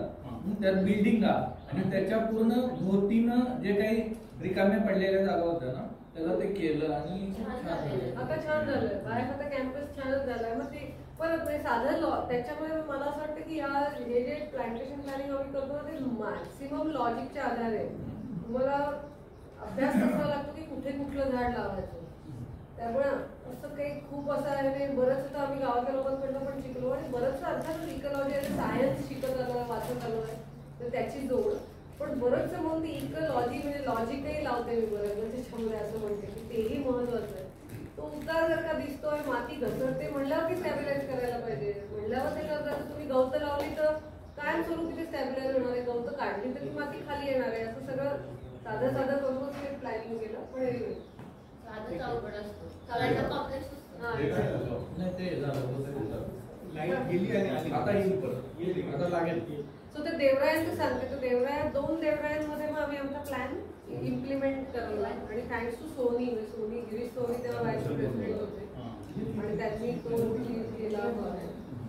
सो मग परत तेच आहे की देवराया या वर्षानुवर्ष लोकांनी राखलेल्या अधिवास तर तो आपण परत त्यांनीच राखण्यासाठी म्हणून त्यांना मदत करतो. तर मला काय वाटत होतं की आम्ही काय करायचो तर साधं स्थानिक लोकांनीच ते राखलं की तुम्हीच राखली त्याची तुम्ही रिस्पॉन्सिबिलिटी पुढे न्या असं आहे. आता कसं आहे की माधव सरांनी आमच्या लेख लिहिला श्रद्धा गेल्या जगले गेले की आता देवराया कशामुळे राखल्या गेल्या तर श्रद्धा होत्या म्हणून राखल्या गेली. पुढच्या पिढीला आता काही त्याच्या श्रद्धा राहिल्या नाही त्यामुळे ते राखत नाही असं होतं. तर मग आम्ही काय करायचं त्या गावातल्या लोकांना समजून सांगायचं की तुम्ही आता समजून राखा देवराया म्हणजे ब्लाइंडली नको. म्हणजे पूर्वी नुसता फेक होता की काय देव पाप देईल देव कोप करेल ते ठीक आहे त्याच्याविषयी आम्ही फार बोलायचं नाही. पण आता आम्ही असं म्हणतो ते तर ठीक आहे पण त्याच्याबरोबर त्याचं शास्त्रीय महत्व समजून घ्यावं. जेवढ्या देवराया त्या देवरायांमध्ये झरे आहेत का बरं कारण का देवराया स्पॉइल सारखं काम करतात पाणी पुरवतात. ह्या अशाच ठिकाणी तुमची सगळी औषधी वनस्पतींची विविधता दिसते. तर ती जर का तुम्हाला टिकवायची असेल विविधता तर तुम्हाला देवराया राखायला पाहिजे. अनेक गावांमध्ये वैभव असतात. एनिवे तर असं सगळं महत्व समजावून मग आम्ही देवरायांचा प्लॅन बनवायचो. मग परत ह्या गोष्टी ज्या तुम्ही आधीच्या जमिनीमध्ये बघितल्या म्हणजे आमचं मुख्य उद्देश कुठल्याही जमिनीवर सक्सेशन ट्रिगर करणं हेच असतं की निसर्गामध्ये सक्सेशन आहे ते ट्रिगर करा. ते ट्रिगर केलं की ते आपलं क्लायमॅक्स स्टेज क्लायमॅक्स म्हणजे प्रत्येक ठिकाणची शिखर परिसंस्था इकडे तिकडे ते आपलं आपसूक जाईल. तो हाच एक प्रयत्न असतो. आणि मग ते परत थेट झोनिंग जे संजय म्हणतो ते इथे ती जमीन नमूद केलं. हा तर हे एक आहे परत हे पूर्ण वेगळा प्रदेश सोलापूरच्या जवळ इथे शेतीच होती त्यांची. प्रवीण परदेशी तुम्हाला माहिती असतील वेगळं नाही त्यांची जमीन त्यांच्या वडिलांची तिथे 50 एकरात ते छान फळबाग वगैरे सगळं करतात. सो त्यातले काही 30-35 एकर पूर्ण त्यांनी शेती काढून हा सगळा हॅबिटॅट तयार केला आणि अर्थातच त्यांना वायलाईफची आवड आहे म्हणून हे केलं. आणि 3च वर्षात उत्तम तिथे सगळेच यायला लागले. आम्ही तिथे कॅमेरा ट्रॅप्स लावले. तर काळविटा तर तसाही शेतकऱ्यांसाठी उपद्रव आहेच पण मग आम्ही म्हणलं की इथे हॅबिटॅट्स असे तयार करूया की मॅक्सिमम वेळ इथे राहतील आणि बाकीच्या ठिकाणी जाणार नाही. म्हणून मग गवतांचा अभ्यास केला. तो एक 14 ते 15 आपल्याकडची गावठी गवतं जी आहेत अशी म्हणजे कुसळी सोडून की जी मऊ असतात म्हणजे क्लोरिस म्हणून आहे बरबॅटा वरबॅटा किंवा इचिनोक्लोआ आहे जे खारट असतं. तर असे गवतांना मी आता परत ह्या इकॉलॉजीचा अभ्यास करतो म्हणून ह्या जाती माहिती आहेत. तर त्या जाती तिथे इंट्रोड्यूस केल्या. जम प्लाझम म्हणून तयार पण केलं. पण जम प्लाझम पण नाव आम्हाला कसं लक्षात की काही जाती खूप इन्व्हेंट होतात ते आपणोडा त्याला काय म्हणतात गोंडेल वगैरे म्हणतात. तर तेच खूप पाहायला लागलं. पण तेही मऊ गवत आहे आणि गोड आहे. डायकॅन्थियम मार्वेल पवन्या ही गवतं जी आहेत ती हे सगळे खातात. तर ती मुद्दाम लावली. मग आता तिथे भरपूरच वाईल्ड लाईफ दिसतंय. आता सगळेच म्हणजे त्या भागात सगळं माऊस डिअर आणि काय काळजी हायना सगळे तिथे आता यायला लागलेले. हा तर आम्ही काय केलं की इंट्रोड्यूस केली फक्त सक्सेशन ऑफ प्लांट स्पीसीज. हा बस तेच ट्रिगर करायचं. सक्सेशन म्हणजे ecological restoration is nothing but triggering the ecological restoration is nothing but triggering the ecological succession on any land. तुम्ही कुठल्याही जमिनीवर फक्त संरक्षण द्या आणि सक्सेशन ट्रिगर करा म्हणजे ते रिस्टोरेशन आपलं होतं. ते बऱ्याचदा काय असतं की त्याला वेळ लागतो. ऊसतोच बॅरल असेल तर आपली नैसर्गिकरित्या गवतं उडून येणार, त्याला वेळ लागतो. म्हणून मी एड जाय मुद्दाम ती गवतांचं मी आणून पसराय. म्हणजे प्रोटेक्ट केलं तर फक्त जास्ती वेळ लागेल, पण कदाचित तिकडेच जाईल.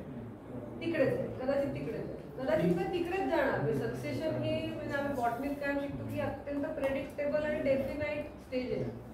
ती तुम्हाला माहितीच असते. म्हणजे जर सासवडच्या भागात तुम्ही प्रोटेक्ट केलं तर इथे महाबळेश्वर सारखं जंगल नाही तयार होणार, पण इथे ड्राय डेसिड्युअस फॉरेस्ट 100 काय 500% तयार होणार. म्हणजे यू कॅन्ट स्टॉप इट. तो इओ विल्सन म्हणून एक बायोलॉजिस्ट आहे, त्याने भरपूर इकोलॉजिकल डिस्ट्रिब्युशनवर काम केलं. तो म्हणतो की तुम्ही कितीही केलं म्हणजे तुम्ही मोठे असे इलेक्ट्रिफाईड फेन्स वगैरे उभारले, काहीच म्हणजे माणसाने आत गेलं नाही, काही नाही, तरी सुद्धा त्या जमिनीमध्ये सक्सेशन होणार. म्हणजे निसर्गाची जी ताकद आहे ती निसर्गाने पाऊसमान कुठल्याही ठिकाणचं आणि त्या ठिकाणची माती याच्यामुळे ते बिल्ड होतं. त्याने ती तिकडची शिखर परिसंस्था किंवा क्लायमॅक्स ठरते. तर त्या क्लायमॅक्सकडे निसर्ग जीव तोडून जाऊनच राहतो, प्रोव्हायडेड तुम्ही स्ट्रेसेस दिले नाही, तुम्ही चराई केली नाही आणि जाळलं नाही तर ते तिकडे जाईल. तुम्ही जर का चराई केली, तुम्ही जर का जाळलं तर आम्ही त्याला अरेस्टेड क्लायमॅक्स म्हणतो, की मग ते तिथेच राहतो. म्हणजे आपल्या आता येतानाच मी ते कोण हे दादा जे मला घेऊन आले ड्रायव्हर, त्यांच्याशी बोलत होते की ते पूर्ण इथले डोंगर जाळून टाकलेले आहेत. तर जाळलेलेच आहेत म्हणजेच ते क्लायमॅक्स अरेस्ट केलाय. म्हणजे nature is not going further. तुम्ही जाऊ देत नाहीये जाळून. तुम्ही जर का जाळलं नाही तर निसर्गाला अवकाश मिळेल, तर मग तो पुढे जाईल. ही आधी दाखवलेली साईड कुठे आहे? कुठली? ती सोलापूरच्या जवळच एक बेलाटी नावाचं गाव आहे. नंतर मी यवतमाळला म्हटलं की 100 एकरात एक ॲग्रो इको रिसर्च सेंटर, तिथे ती सगळी सुंदर काळी जमीन आहे. ऑलरेडी ते सेंद्रिय शेती छान करतायत. सुभाष शर्मा तुम्हाला माहिती असते, तेच तिथे मदत करतात. नाही सुभाष शर्मा त्यांनी उद्घाटन केलं याचं, या अभ्यास गटाचं. नाही त्यांनी नाही. आनंदराव सुभेदार. नाही ते नाही, शर्मांचं बोलताय. अच्छा, शर्मा म्हणजे सुभेदार. हो तिथेच आहे शर्मा. सुभेदार शर्मा येतात. धीरज साहेब ठीक आहे. कोणाचं आहे? हे कापसीकर म्हणून आहे. सुभाष कुलकर्णीच्या भावाचं. कुलकर्णी त्यांच्या भावाचं आहे. आमच्या अभ्यास गटाचे एक सदस्य होते सुभाष कुलकर्णी नांदेडचे. हो सुभाष कुलकर्णींच्या भावाचं. त्यांच्या भावाचे कापसेकर इंजिनियर संभाजीनगरचे. ते आहेत औरंगाबादचे. सुभाष शर्मा कुलकर्णी यायचे त्यांच्या चुलत भावाचं. ते औरंगाबादला हे संभाजीनगरला. ती 100 एकरामध्ये सगळं चाललं. ते यवतमाळ ते यवतमाळ. पण हे परत जंगल गेलं. नाही तेच ना, मी तेच म्हणलं की सगळीकडे जंगल फिजिबल योग्यही नाही. कारण तुम्हाला शेती लागणारच आहे ना, आपल्याला अजून शेती हवी आहे ना माणसाला. त्यामुळे शेतीला नाकारून नाही चालत. त्यामुळे आम्ही दोन्हीचं कॉम्बिनेशन केलं. अख्ख्या 100 एकरामध्ये जंगल नाहीये, त्यातली जवळजवळ निम्मी शेती आहे आणि निम्म्याच्यात मग काही ॲग्रो फॉरेस्ट्री, काही ॲव्हेन्यू. आणि मग ते ॲव्हेन्यू म्हणजे रस्त्याच्या बाजूला ह्या ज्या रिंग्स दिसतात ना तुम्हाला, हे सगळे रस्ते आणि मध्ये ही शेती. ह्या सगळ्या रस्त्याच्या बाजूने उत्तम दाट देशी झाडांचा पट्टा तयार केला. आणि ती पण म्हणजे NTFP म्हणजे नॉन टिम्बर फॉरेस्ट प्रोड्यूस सारखीच वापरली. शेवगा आहे काही ठिकाणी, अंजन आहे, अंजन पाला मोठ्या प्रमाणावर, धावडा आहे ज्याचा डिंक वापरू शकतात, पळस आहे, विजा आहे, विजा साल आहे, फळ आहे, त्याच्या पापड्या वापरतात. असं प्रत्येकच झाड खूप झाड आहे. 100 पेक्षा जास्त वृक्षांच्या जाती लावल्या आहेत. 100 काय जास्त 120 असते. कन्स्ट्रक्शन फक्त तुमच्या इकडे जवाहरला पण आहे ना याच्यासोबत फूड फॉरेस्टचं. फूड फॉरेस्ट राहासोबत तो मी इथे इको टुरिझम होतं का मग? Eco tourism. या अशा इथे आता ते ह्याच्यामध्ये नाहीये, पण आता एवढ्या एका सेक्शन मध्येच फक्त कन्स्ट्रक्शन आहे.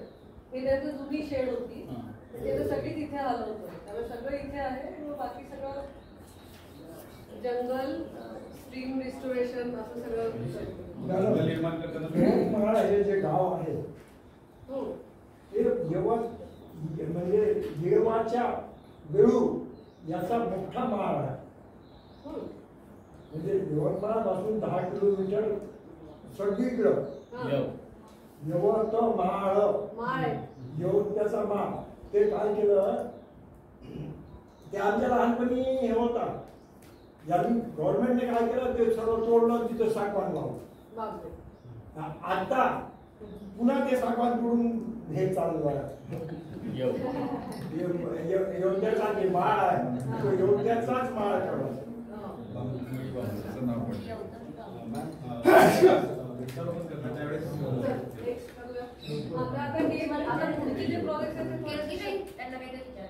ज्यावेळेस तुम्ही झाड लावता इको जंगल तयार करताना त्यावेळेस तुम्ही कुठची ती मियावाकी पद्धत वापरता की नॉर्मल तुम्ही फक्त? नाही, मियावाकी नक्की नाही वापरत, कारण मियावाकी खूप एनर्जी इंटेन्सिव्ह आहे. म्हणजे जरी ते देशी झाडं लावत असतील ती चांगली गोष्ट आहे, पण त्याच्यामध्ये अख्खा 1 मीटरचा मातीचा थरच ते काढून टाकतात आणि खूपच जास्त झाडं उत्तम वाढतील असंच देतात. म्हणजे मी गमतीने म्हणते की ते नर्सरीच तयार करतात. ते दर 6 इंचावर झाड लावतात आणि परत म्हणजे हे आपल्या भारतीय जंगलांची साधारण सांगणारं नाहीये. म्हणजे हे जॅपनीज आहे ते टेक्निक, पण ते कुठे जपान आणि कुठे भारत, कन्सेप्ट कॉपी करावा नो डाऊट, पण हे ह्याचं काय होणार आहे जंगलांचं आपल्याला माहिती नाहीये. आणि हे सक्सेशन ट्रिगर का करायचं, त्यापेक्षा आपली जी देवरायांसारखी पद्धत आहे तशा गोष्टी आपण कराव्या असं जास्त वाटतं. आणि खूप कारण ते ज्या कंपन्या आहेत ना ते त्यांचं धंदा आहे, त्याच्यात इकॉनॉमी आहे त्याच्यात. आय ऑब्जेक्ट एवढं पॉप्युलर होण्याचं कारण असं की रिझल्ट फार फास्ट आहे. मान्य आहे ना, पण तरी बॅडच आहे ना, कारण हे लक्षात येणार आहे की तुम्ही रिझल्ट पटकन दिसतंय. रिझल्ट म्हणजे काय रिझल्ट हवा त्याच्यावर आहे. बरोबर आहे. इकॉलॉजी काइंड ऑफ तयार होतं. इकॉलॉजी नाही इकॉनॉमी तयार. आय अग्री विथ हिम की रिझल्ट एकदम फास्ट मिळतो. त्यामुळे आम्ही काय म्हणतो की we are not extreme about Miyawaki. म्हणजे आम्ही करत नाही हे 100% खरं, पण आम्ही नाही म्हणत, कुठे नाही म्हणत. जर का शहरामध्ये मोठी बिल्डिंग बांधली आहे आणि बाजूला जागाच नाहीये, इथे 100% करावं. किंवा वॉटर काय तुम्हाला मॉल बांधायचा आहे त्याच्याऐवजी नको, त्यापेक्षा मियावाकी करा. आम्ही काय केलं, I share one my experience. माझं जिथे शेत आहे तिथे गावठाणमध्ये जमीन आम्हाला मिळाली, तिथे आम्ही कन्सेप्ट तो वापरला, पण ते जे तुम्ही म्हणताय लेबर आणि कॉस्ट इंटेन्सिव्ह ते आम्ही एस्केप केलं आणि that also resulted equally good. पण म्हणजेच ते you shifted from Miyawaki, right? ते आम्ही पण करतो. म्हणजे आता काही जण असतात आमचे क्लायंट की ज्यांना मियावाकी करायचंच असतं, मग त्यांना आम्ही म्हणतो की नाही, मग तुम्ही मध्यम मार्ग घेऊया काहीतरी. म्हणजे तेवढं एक तर 6 इंचावर गरज नाही. आपल्याकडे कुठल्याही जंगलामध्ये दर 6 इंचावर झाडं वाढत नसतात, तर त्यामुळे आपल्या जंगलांची कॉपी करूया आणि थोडी ती टेक्निक वापरूया. म्हणजे डेन्स प्लांटिंग करायला काय हरकत आहे. आपल्याकडे सागाची शेती जेव्हा शेतकरी करतो तेव्हा दर 6 फुटावरच लावतो, पण ती सागाची शेती असते, जंगल नसते. त्यामुळे तुम्ही तो प्लांटेशन, एक्झॅक्टली तो प्लांटेशन प्रोग्राम आहे. तर 33 कोटी किंवा असा जो झाला ना 13 कोटी थोडं मध्यम मार्ग घ्यायला काही हरकत नाही. आणि मी म्हणते की पूर्ण मियावाकी सुद्धा करायला हरकत नाही कुठे शहरांमध्ये, तिथे जागा नाहीये ऑलरेडी आहे. पण ऐका, फक्त शेवटचा एक मुद्दा मियावाकी विषयीचा असा आहे की आम्हाला तर काही जण असं सांगतात की मियावाकीमुळे वेगळे प्रॉब्लेम होत आहेत, की रेप्टाईल्स वाढतात आणि कारण प्रिडेटर्स त्यांच्या मागे जाऊ शकत नाही. जंगलामध्ये कसं आहे की सगळे हॉक, इगल सगळे त्यांच्या मागे जाऊ शकतात, बरेचसे ते खाऊन टाकतात. पण सरडे, उंदीर, साप हे इतके वाढतात की मग तो प्रॉब्लेम होतो. असं काही ठिकाणी होताना दिसतंय. तर विच इज म्हणजे परत म्हणजे तुम्ही सिस्टमला डिस्टर्ब केला नाही. आणि ते एनिवे सक्सेशनचं ट्रिगर नाहीच आहे, तो आर्टिफिशियल आहे. पुन्हा व्हिडिकल्चरला केलंय बरं का आमच्या कॅम्पसमध्ये, माहिती आहे ना त्याची काय अवस्था आहे. अवस्था ह्या ऍस्पेक्टनं बघितलं, झाडोरा, जंगल, उंची ह्या बघितलं भारी भारी वाटतं ते, पण ते हॉरिबल आहे ते. म्हणजे तज्ञ लोकांना पटणं अवघड आहे, सामान्य सामान्य तज्ञ सस्टेनेबल आहे का पण ते? विचारसरणीबल आहे का? over the 20 तर वर्ष? तेच, तो मी मगाशी शिरवळच्या जवळ पण त्याचं केलंय long term काय होणार आहे आपल्याला माहिती नाही. तर म्हणून रिस्क कुठे घ्यावी की रिस्क तुम्ही शहरात घ्यावी असं मला वाटतं. गावांकडे रिस्क घेण्यापेक्षा शहरांमध्ये माणसं पूर्ण वेळ असतात, तुम्हाला मेंटेन करता येतं, काहीतरी करता येतं त्याचं. तर त्यापेक्षा म्हणजे गावाकडे कसे तुम्ही ecological restoration is best thing. तुम्ही सक्सेशन ट्रिगर करा आणि तुम्ही त्याच्या बरोबरीने प्लांटेशन करा. म्हणजे आम्ही जे प्लांटेशन करतो ते रॅन्डम असतं. काही झाडं कदाचित 6 फुटावर असतील, काही 25 वर असतील, काही 10 वर असतील, की जे जंगलाचा रूल आहे तोच आम्ही कॉपी करायचा प्रयत्न करतो. तर तो इट्स बीन वर्किंग व्हेरी वेल. त्याची काही उदाहरणं पण असेल. हे थोडं फार्म हाऊसेस आहेत परत. फार्म हाऊसेसचं पण हे 8 एकराचं आहे तर बरंचसं जंगल, थोडं माणसाला उपयोगी काय आंबे किंवा काही फळबाग असेल, काही बाउंड्री प्लांटेशन आहे, काही प्रोडक्टिव्ह फॉरेस्ट. यांच्या जमिनीवर आम्ही हे लावलंय, चारोळी लावलंय आणि बांबू लावलंय. चारोळी पवना कॅशमेंट. सो चारोळी पण भयंकर महाग आहे चारोळी. चांगलं प्रॉडक्ट आहे त्यामुळे की का नाही सगळ्या बाउंड्रीला ते लावलंय. सो प्रोडक्शन तुम्हाला कंबाईन करता येतं. गिरडा बेरडा आवळा लावलाय काही ठिकाणी, त्रिफळा चूर्णासाठी सप्लाय होऊ शकतो. तसं सगळ्याचं कॉम्बिनेशन केलेलं आहे. मग हे ते 1 एकरवरचं फार्म हाऊस आहे भुगावचं, परत ते असंच होतं. आणि इथे पण म्हणजे हे सगळंच ना एक किती 6 वर्षापूर्वीचं प्लांटेशन आहे. चांगलं आहे. म्हणजे आता मियावाकी इतकं दाट जरी नसेल तरी सुद्धा हे आम्हाला बरं वाटतं. म्हणजे खाली हिंटा येतं त्या प्लांटेशनचा, आत घुसतं जरी नाही आलं तरी. तर मियावाकीमध्ये ते एकदम डेन्स होतं. तर 6 वर्ष जर का आम्ही नीट छान पाणी दिलं त्याला, ड्रिप इरिगेशन लावलं होतं तर चांगली वाढ आहे. So that's why we ask this की जर काही हे होऊ शकतंय तर मग मियावाकी तरी पण करायचं आहे का? पण तरी करायचं असतं. भुगावला एक स्कीम नाही मला वाटतं, पण उजवीकडे डोंगरावर सगळे फार्म हाऊसेस आहेत. प्लॉटिंग ते फॉरेस्टच्या अलीकडे. हे आता हे शहरामधलं आहे. म्हणजे वाडावरी पार्क शहरात करायला पाहिजे असं आमचं नवीन कन्सेप्ट आहे. आता PCMC साठी 70 एकरावर हे वाडावरी पार्क करणं सुरू आहे आणि हे ऑलरेडी इम्प्लिमेंट झालेलं आहे. ते छान. परत त्याच गोष्टी आहेत. म्हणजे माझ्याकडे दुसरं सांगण्यासारखं काही नाही. देशी लावा, सक्सेशन ट्रिगर करा आणि मातीचा पोत बघून झाडं लावा. तर हे सगळं इथे केलं. हॅबिटॅट्स तयार केला. आता इथे काही नव्हतं, मोठं तळं तयार केलं. ह्या रूम एवढं किंवा याच्यावर थोडं मोठं. अजिबात सुरुवातीला ड्रॅगनफ्ला एक पण नव्हता, चतुरासारखे काहीच नव्हते. पण ते पॉन्ड केल्या केल्या आता त्या सीझन मध्ये तुम्ही गेलं तर भरपूर ड्रॅगन फ्लाईज दिसतात. ड्रॅगन फ्लाईज हे पाण्यामधले अपेक्स प्रेडेटर आहेत. ते सगळे डासांच्या आळ्या बिळ्या खाऊन टाकतात. तर त्यामुळे ते गरजेचं आहे. मग ते we call it as indicator. ते इंडिकेटर यायला लागले, फुलपाखरं भरपूर यायला लागली. नंतर अशा काहीतरी बांबूचे टनेल वगैरे तयार केले, त्याच्यावर वेली चढवल्या. त्या पण आपल्या देशी वेगळे, समुद्र अशोक, रानजाई वगैरे असे सगळे ते वेगळे. सो हा तो प्रोजेक्ट आहे. आता त्यातली 8 एकरावरती आम्ही इम्प्लिमेंटेशन झालं. आता पुढच्या सगळ्याचं चालू आहे. पुढच्या 2-3 वर्षात ते वाढण्यासाठी पासपोर्ट होईल. म्हणजे नागरिकांसाठी पण सुरू होईल. सो हे स्ट्रीम रिज्युमिनेशन PCMC शहरामध्ये नाले इतके बोर करून टाकतात, सगळे सिमेंट करून टाकतात. आणि खरं तर ओढे हा इतका महत्वाचा स्रोत आहे आणि सुंदर आहे. खरं तर शहरांमध्ये सुंदर झाडं लावून छान ठेवता येतात, पण ते असं सिमेंटेड करतात. मग आम्ही एक तो रिस्टोर केला PCMCच्या भागात. आणि आम्ही त्यांना म्हणतो की तुम्ही खरं फोडा, ते तयार नव्हते फोडायला. पण आम्ही फोडणार नाही. त्यातल्या त्यातच असे हॅबिटॅट्स करून त्यातल्या त्यात झाडं लावून हे थोडं केलंय. सो याचं हे आता असं झालंय थोडं बरं. खाली पण कॉन्क्रीट टाकले त्याच्यात. खाली टाकलेलंच असतं. तुम्ही पाहिलेलं आहे ना शहरातले सगळे तसेच गटार असते ना फक्त प्रोजेक्ट होत नाही ना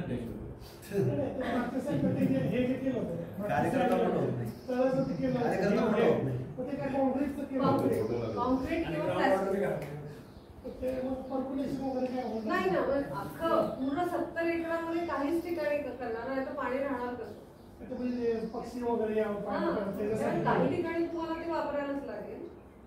पण त्याच्यामध्ये पण आता काही ठिकाणी ट्रॅडिशनल मेथड वापरतो आम्ही. म्हणजे तुम्हाला माहितीये का, एक लेअर काळ्या मातीच्या घराचा धुम्मस करायचा, परत अजून एक लेअर करायचा, असं करत करत इम्परव्हियस करायचं.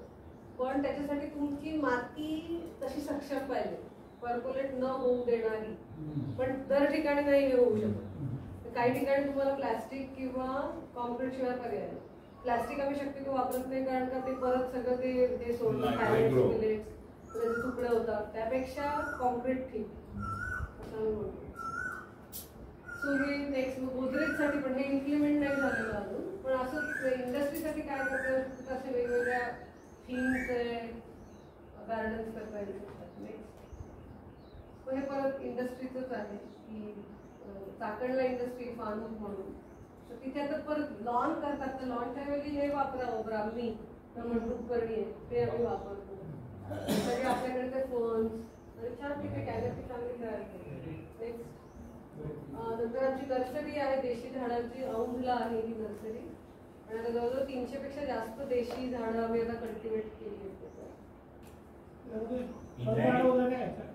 फळझाडं हो, म्हणजे काय सगळी रानातली फळझाडं, म्हणजे हापूस वगैरे नव्हे, पण म्हणजे जांभूळ, आवळा, भोकर, कोकम. बोर असते त्याच्यात, बोर जास्त असतो. बोर, तोरणं, पण ते बोर आता जास्त आहे. म्हणजे काही जर का ते परत इतिहास पाहिला आपण, तर कधीतरी आपल्याकडचे लँडस्केप्स मध्ये भरपूर डायव्हर्सिटी. म्हणजे आमच्याकडे म्हणजे 50 प्रकारची रानातली फळं आहेत. म्हणजे मी तसं एक गंमत म्हणून मला एक चार्टही केला. आपल्याकडे A for apple, B for ball, जसं मी ABCD करून आपल्या फळांचं केलं होतं. म्हणजे कामोळी, बोर, कोकम, आंबोळी असं सगळं करून तसं केलं होतं. तर ते शिकवावे, ते खावे, ते कमी होत चाललं. तर नाही, तर ते तसे देशी नाहीये, सगळे बाहेरून आलेले.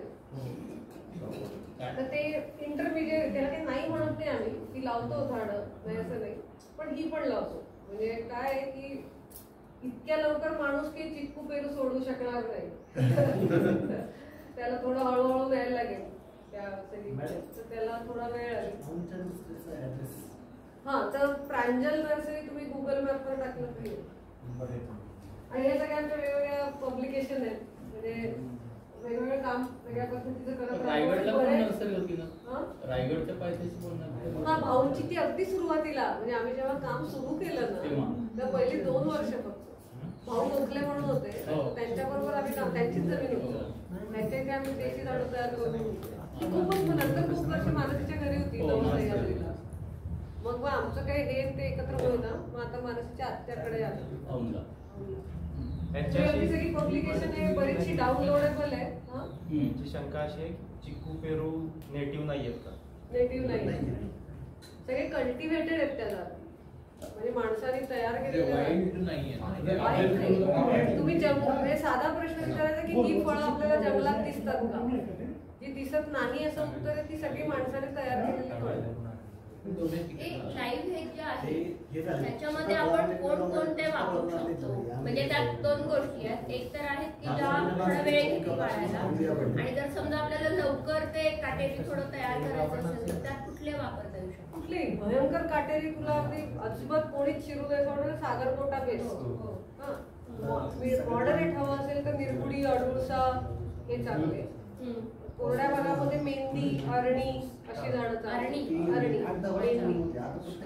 किंवा कोकणात असेल तर अडुळसा चांगलं, किंवा वेगवेगळे निवडणुकाचे प्रकार चांगले.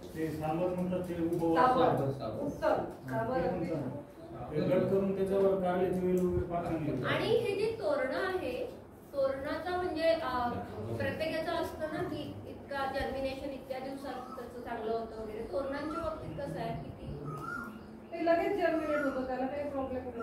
आणि जर्मिनेशनचं पर्सेंटेज कसं आहे? बरं आहे. मी असं करते की एक आमची वेबसाईटवर पब्लिकेशन पेजवर प्रपोगेशन डेटा म्हणून एक ठेवला आहे. सीडी नाही, कारण आम्ही ते तोरणं लावणार आहे ना काही ठिकाणी म्हणून विचारलं. त्याच्या बिया गेल्याच आता गोळा करून. ही ती सगळी पब्लिकेशन आहेत, ही सगळी आमच्या वेबसाईटवर आहे, ती तुम्ही डाउनलोड करा. तो व्हिडिओ जो आहे तो आहे का वेबसाईटवर? असेल युट्यूब चॅनलवर. 13 मिनिटं बघायचं आहे का? आपण तुम्हाला कधी वेळ 13 मिनिटाचा आहे, बघू शकतो. बघूया, कारण युनिक आहे. साऊंडचा प्रॉब्लेम. ठीक आहे, मग आपण तू फॉरवर्ड कर. एक आम्ही फिल्म केली आहे वारसा नावाने, की आपल्याकडे गावामध्ये जे सगळं काय ज्ञानच आहे तर ते मॉडर्न सायन्स काही रेकग्नाइज धड करत नाही. तर मग आम्हाला खूपच वर्षाचं वाटत होतं, कारण का कायमच दऱ्याकोरात कुठेतरी ते सगळ्यांना कळायला पाहिजे. म्हणून आम्ही तिथं पुस्तक लिहिलंय वारसा नावाने, त्या आधी आणि ते पुस्तक अजून पब्लिश करायचं आहे. पण ती फिल्म एक 13 मिनिटाची आम्ही तयार केली, ती आमच्या युट्यूब चॅनल आहे, ऑलपास युट्यूब चॅनल आहे. त्याच्यावर भरपूर त्याच्यावर भरपूर व्हिडिओज आहेत. रिस्टोरेशन, हे सक्सेशन किंवा अनेक टेक्निकल गोष्टी, रिव्हर इकोलॉजी, ग्रासलँड, या सगळ्यावरची वेगवेगळ्या ठिकाणी दिलेली भाषणं आहेत. नंतर प्लांटेशन रिस्टोरेशन असं पण आहे की प्लांटेशन करायचं, रिस्टोरेशन करायचं, हे पण कसं एकत्र करायचं. आणि परत मला असं काय वाटतं की कुठलाच एक्स्ट्रीम व्ह्यू घेऊ नाही, कायमच मॉडरेट व्ह्यू घेऊन पुढे जाणं कधी चांगलं. कुठेतरी एक ह्याला पूर्ण नाही म्हणायचं, कुठेतरी एक अगदी म्हणून लावून करायचं. तर ट्रान्झिशनरी पण तुम्हाला घ्यायला लागतं. त्यामुळे ते कसं पुढे जायचं असं त्या प्लांटेशन रिस्टोरेशनमध्ये सांगितलंय. आणि शिवाय मग असे थोडे प्रोजेक्ट केले. निसर्ग शाळा म्हणून लहान मुलांसाठी पण आम्ही एक प्रोग्राम बनवलाय 5वी 6वी 7वीच्या. आणि 3 पुस्तकं आहेत, ती डायमंड पब्लिकेशनने पब्लिश केली. तुम्हाला कोणाला हवी असेल तर तुम्ही त्यांच्याकडनं ऑर्डर करू शकता. सो हे ते काम आहे. या थँक्यू.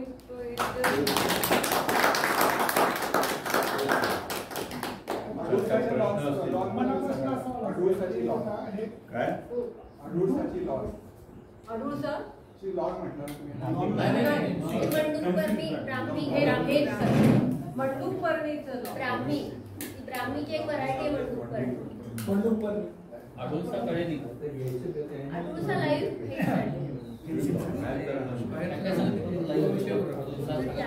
जास्त आपल्याला हे पाहिजे, काही दिसायला नको तर साबण होता. मॉडरेट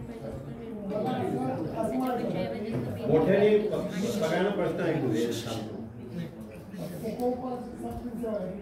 काय करू आता तुम्ही जे हे सगळं सांगितलंय हे कॉन्क्रीट होता वगैरे झाडं आणायला लावून हे तुला थोडंसं मला विरोधात असं एक शंका वाटते. हा नाही तर कॉन्क्रीट होता तुम्ही बरोबर जे आम्ही सगळ्यात मिनिमम 1% करतो ते उचललंय. तर मॅक्सिमम आमचे जे प्रोजेक्ट आहे ना ते 99% एरियावर काहीच करत नाही. आणि 1% काय माझ्यामध्ये 0.25 वर आम्ही कॉन्क्रीट वापरतो तो सुद्धा आतापर्यंत हा पहिलाच प्रोजेक्ट आहे जो तुम्ही देताय. त्यामुळे ते काढून टाका तुमच्या मेमरीतनं. तो सुद्धा आमचा नेम आहे, तो बायोडायव्हर्सिटी पार्क आहे तिथे आम्ही केलंय. आमचे जे प्रोजेक्ट आहेत त्याच्यावर आम्ही प्युअर सक्सेशन करतो. या संदर्भात एक साऊथ आफ्रिकेमध्ये घडलेलं उदाहरण आहे. ब्लाऊ फ्रान्स नावाची नदी होती, पेरेनियल होती, ती ॲन्युअल झाली. कारण त्या कॅचमेंट एरियामध्ये सगळं ग्रेजिंग वगैरे सगळे सुरू केल्यामुळे सिल्टिंग तर चालू झालं. पण जे काही पावसात आलं पाणी वाहून जायचं, बारमाही नदी झाली. मग तिथे गेल्यानंतर त्यांना असं असे तुमच्यासाठी इकॉलॉजिस्ट गेले आणि मग त्यांना पाहिलं की हे रिस्टोरेशन करायचं असेल तर पहिलं काम काय करावं लागेल, त्याच्या आसपासचं सगळं जे काही चालू आहे ते फक्त बंद केलं, दुसरं काही केलं नाही. आणि तिथे जे पेरिनियल व्हरायटीचं ग्रास होतं, हायपर व्हेरिस होता काहीतरी असं नाव आहे त्याचं, ते जसजसं यायला लागलं सक्सेशन मध्ये आणून लावायचा तर प्रश्नच नव्हता. कारण आणून लावलेलं जगत पण नाही, कारण त्याची एन्व्हायरमेंटच तिथं नाही, तुम्ही त्याची सोयीची कंडिशनच नाही तुम्ही, त्यामुळे ते सगळं एफर्ट वाया जातात.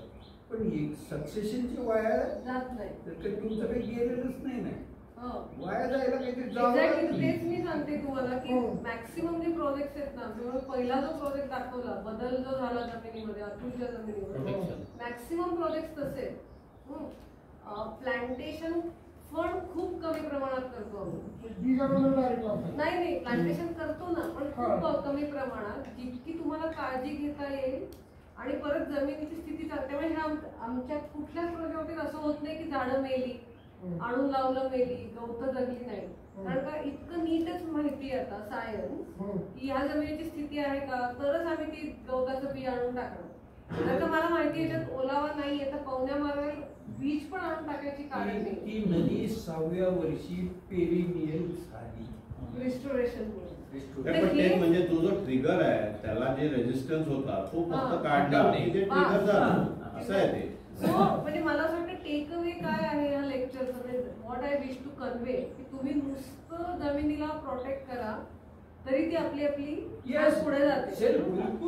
दुसरं की फक्त त्याला वेळ लागतो, म्हणजे हाच नियम स्वतःच्या तब्येतीला पण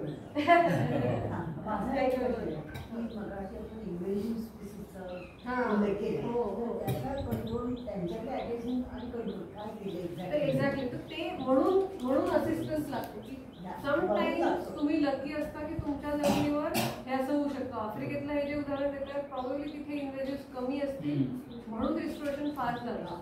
ते जे मी वन कुसवण्याचं म्हणते अतुलच्या जमिनीवर तिथे पण इन्व्हेजिव्ह काहीच नाहीये, त्यामुळे 3-4 वर्षात छान रिस्टोर झालं.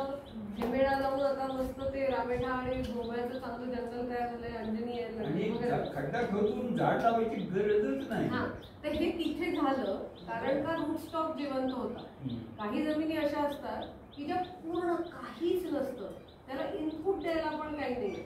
तर अशा वेळी, आणि तुम्ही म्हणताय तसं तुमच्या प्रश्नाशी जोडून गेलं की अशा वेळी इन्व्हेजिव्ह असतात. म्हणजे होतं काय की समजा एक कॉस्मॉस नावाचं एक झाड की जे इतकं पसरतं आणि ते जर खूप पसरलं तर ते मागे हटत नाही. म्हणजे इकोलॉजिकल सक्सेशनचं थेअरी असं सांगते की सक्सेशन कुठे चांगलं होतं जिथे इन्व्हेजिव्ह नाहीये. इन्व्हेजिव्ह आले तर सक्सेशन अरेस्ट होतं, म्हणजे ते एकाच ठिकाणी राहतं. म्हणजे सक्सेशन मध्ये असं होतं की तुम्ही जेव्हा पुढे जाता तेव्हा उसळी मागे हटतं आपलं आपण. उसळी मागे हटवायला माणसाला नाही करायला लागतं, फक्त निसर्ग काम करतो. पण हे जर का कॉस्मॉस असेल तर ते तसं तसंच ठाण मांडून वर्षानुवर्ष जगतं. काँग्रेस असेल तर काँग्रेस आता म्हणजे काही डिकेड नंतर हटायला लागलाय, पण त्याचं कारण कॅशिया आहे. टोरांनी त्याचं संपवलंय. त्याला कोणी बिया आणून टाकलंय, कोणी नाही टाकलंय. पण तेही स्वाईलने काय केलं, आपल्याला आता जगायचंय म्हणून केशिया टोरा ते तुळशीची व्हरायटी अशा दोन्ही साफच करून टाकली. पण तुम्हाला सांगू दोन्ही नॉन नेटिव्ह. अरे हो. तर परत मुद्दा काय आपला की आपल्याकडचे जर का तुम्ही वेळ त्या भागांमध्ये गेला जिथे हे विलायती तुळस किंवा कॅशिया टोरा आहे, तिथे जर का एक चक्कर मारली लँडस्केप मध्ये शिवारामध्ये तर किमान 50 गवतं नेटिव्ह आपली की जी वेगवेगळ्या दृष्टीने चांगल्या हॅबिटॅट ही दिसतात, पण ती काहीच येऊ शकत नाही कारण का या इन्व्हेजिव्ह स्पीसीज इन्व्हेड करतात. तर म्हणून मॅनेजमेंट त्यांची गरजेची असते. जर तुम्ही त्या कापल्या म्हणजे योग्य वेळी कापल्या उपडल्या, रस्त्याच्या कडेला स्लोप असतो तिथे कोणीही हरळीचं जी आणून टाकत नाही. जी ती हरळी आहे तिला माहित असतं की मग आता येत नाही तर काय दुसरं तुम्ही आणून तर टाकायचं नाही. म्हणजे निसर्गाला कळतं की आपण काय चुकलोय, पण आम्ही लगेच त्याचं बरोबर म्हणतात ते. तर हेच प्रिन्सिपल आहे की निसर्गाला कळतं म्हणजे आपोआपच ते सक्सेशन व्हायला लागतं. पण सक्सेशनला जर का तुम्ही मदत केली बुद्ध्या की तुम्हाला कुठे मदत करायला हवी तर इन्व्हेजिव्ह कमी करूया, मग त्या हरळीला वाव मिळतो, नाही तर हरळीलाही वाव मिळतो. मग ते कॉस्मॉसच ठाण मांडत नसतं. हा आपला मुद्दा आहे.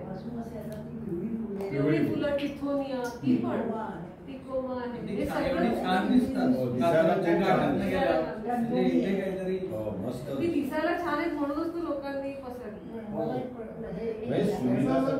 सुनीता राव सारख्यांनी तिच्या त्या NGO आहे जो ह्याला हुबळीला त्याच्यामधनं तिने बिया दिल्या आहेत सगळ्यांना त्या कॉस्मॉसच्या. हो काय सांगता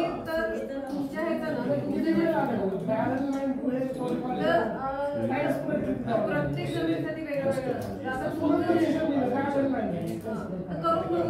तुमच्या इथे तुम्ही झाडं लावू नका, फक्त फेन्स करा आणि लिहून देते दरवर्षी जमीन बदलेल. दरवर्षी बदलेल. फक्त किती वर्ष लागतील हे मी नाही सांगू शकणार इथे बसून होता. आता आमचं वनचं किती वर्ष झाली, 20 वर्ष झाली तरी अजूनही जंगलाचा पत्ता नाही, फक्त श्रबरी आहे. जागतिक बँकेतर्फे दुष्काळ ड्राउट प्रोन एरिया प्रोग्राम नगर आणि साताऱ्यामध्ये किट्टीहाडी म्हणून टेकडी भाग आहे. किट्टीहाडी तिथे जागतिक बँकेनं सेंट्रल सिलेरीज जे तामिळनाडूमध्ये गवत आहे त्याच वेळेला आम्ही थोडं खात्यातर्फे गेल्यामुळे अपोज केलं की हे इथलं स्थानिक नेटिव्ह नाहीये, इतके एफर्ट करायची काय गरज आहे, तिथलं बिया आणायचं नीट या अन्न हजाराच्या टेकड्यात वगैरे टाकायचे पारनेर वगैरे आणि ते पेळीला काय गरज आहे बरं का.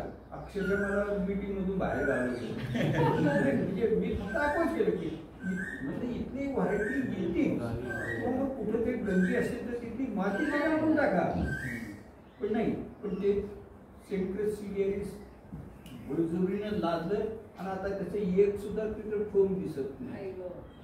कोट्यावधी खर्च केलाय जाऊ प्रोन एरिया प्रोग्राम, म्हणजे जिथं थोडं सुद्धा इकॉलॉजीचं नॉलेज नाही किंवा सक्सेशनची माहिती नाही तिथं सगळं भाऊ. आता दुसरा एक प्रश्न निर्माण झालाय, वॉटरशेड प्रोग्राम एनजीओचे नाबार्डचे नुसतं खणाखणीचा कार्यक्रम सुरू आहे, तिथं कशाचाच गंध नाही आणि झाडे लावणे कार्यक्रम त्याच्यावरती जे ती माती आहे ती वाहून घालवणे, काय खूप अवघड परिस्थिती आहे. नाही ना, आता काय इव्हन आता सगळ्याच वॉटरशेड मध्ये ज्या काम करणारे एनजीओ होते ते सगळे फक्त जर खणणे आणि याच्यावर भर असतो. तर आता त्याला पण आम्ही म्हणतो की ती फिजिकल ट्रीटमेंट झाली, त्याला बायोलॉजिकल ट्रीटमेंटची जोड द्यायला पाहिजे, म्हणजे परत प्रोटेक्शन, फक्त प्रोटेक्शन द्या आणि खर्च तुम्ही जो काय करायचा ना तो त्या खणण्यावरही करू नका असं आम्ही म्हणतो. तुम्ही फक्त फेन्सवर करा. कॅल्क्युलेशन केलं 70 वर्षामध्ये वन महोत्सवाखाली जेवढे खड्डे खोदले तर आता जमीन शिल्लक राहिली वर्षानुवर्ष 70 कोटी तेवढे करा. आमच्या इथे आम्ही ते लाकडी सुसर म्हणून एक शोभेचं झाड आणलं आणि 2-3 वर्ष राहिली, पण त्याच्यानंतर एवढं झपाट्याने वाढायला लागलं की मग 3 वर्षामध्ये सगळं नैसर्गिक सगळी त्याच्याचं इन्व्हेशन झालं. म्हणजे अशा वनस्पती कंट्रोल ठेवायला लागतं. कंट्रोल ठेवणं आणि आपल्याकडे सगळं आहे. आपल्याला गुलाबी रंगाचं तुम्ही घाटात वगैरे लावलं ते पण तसंच आहे, ते इंट्रोड्यूस केलेलं पेनिसेटर हात नाही.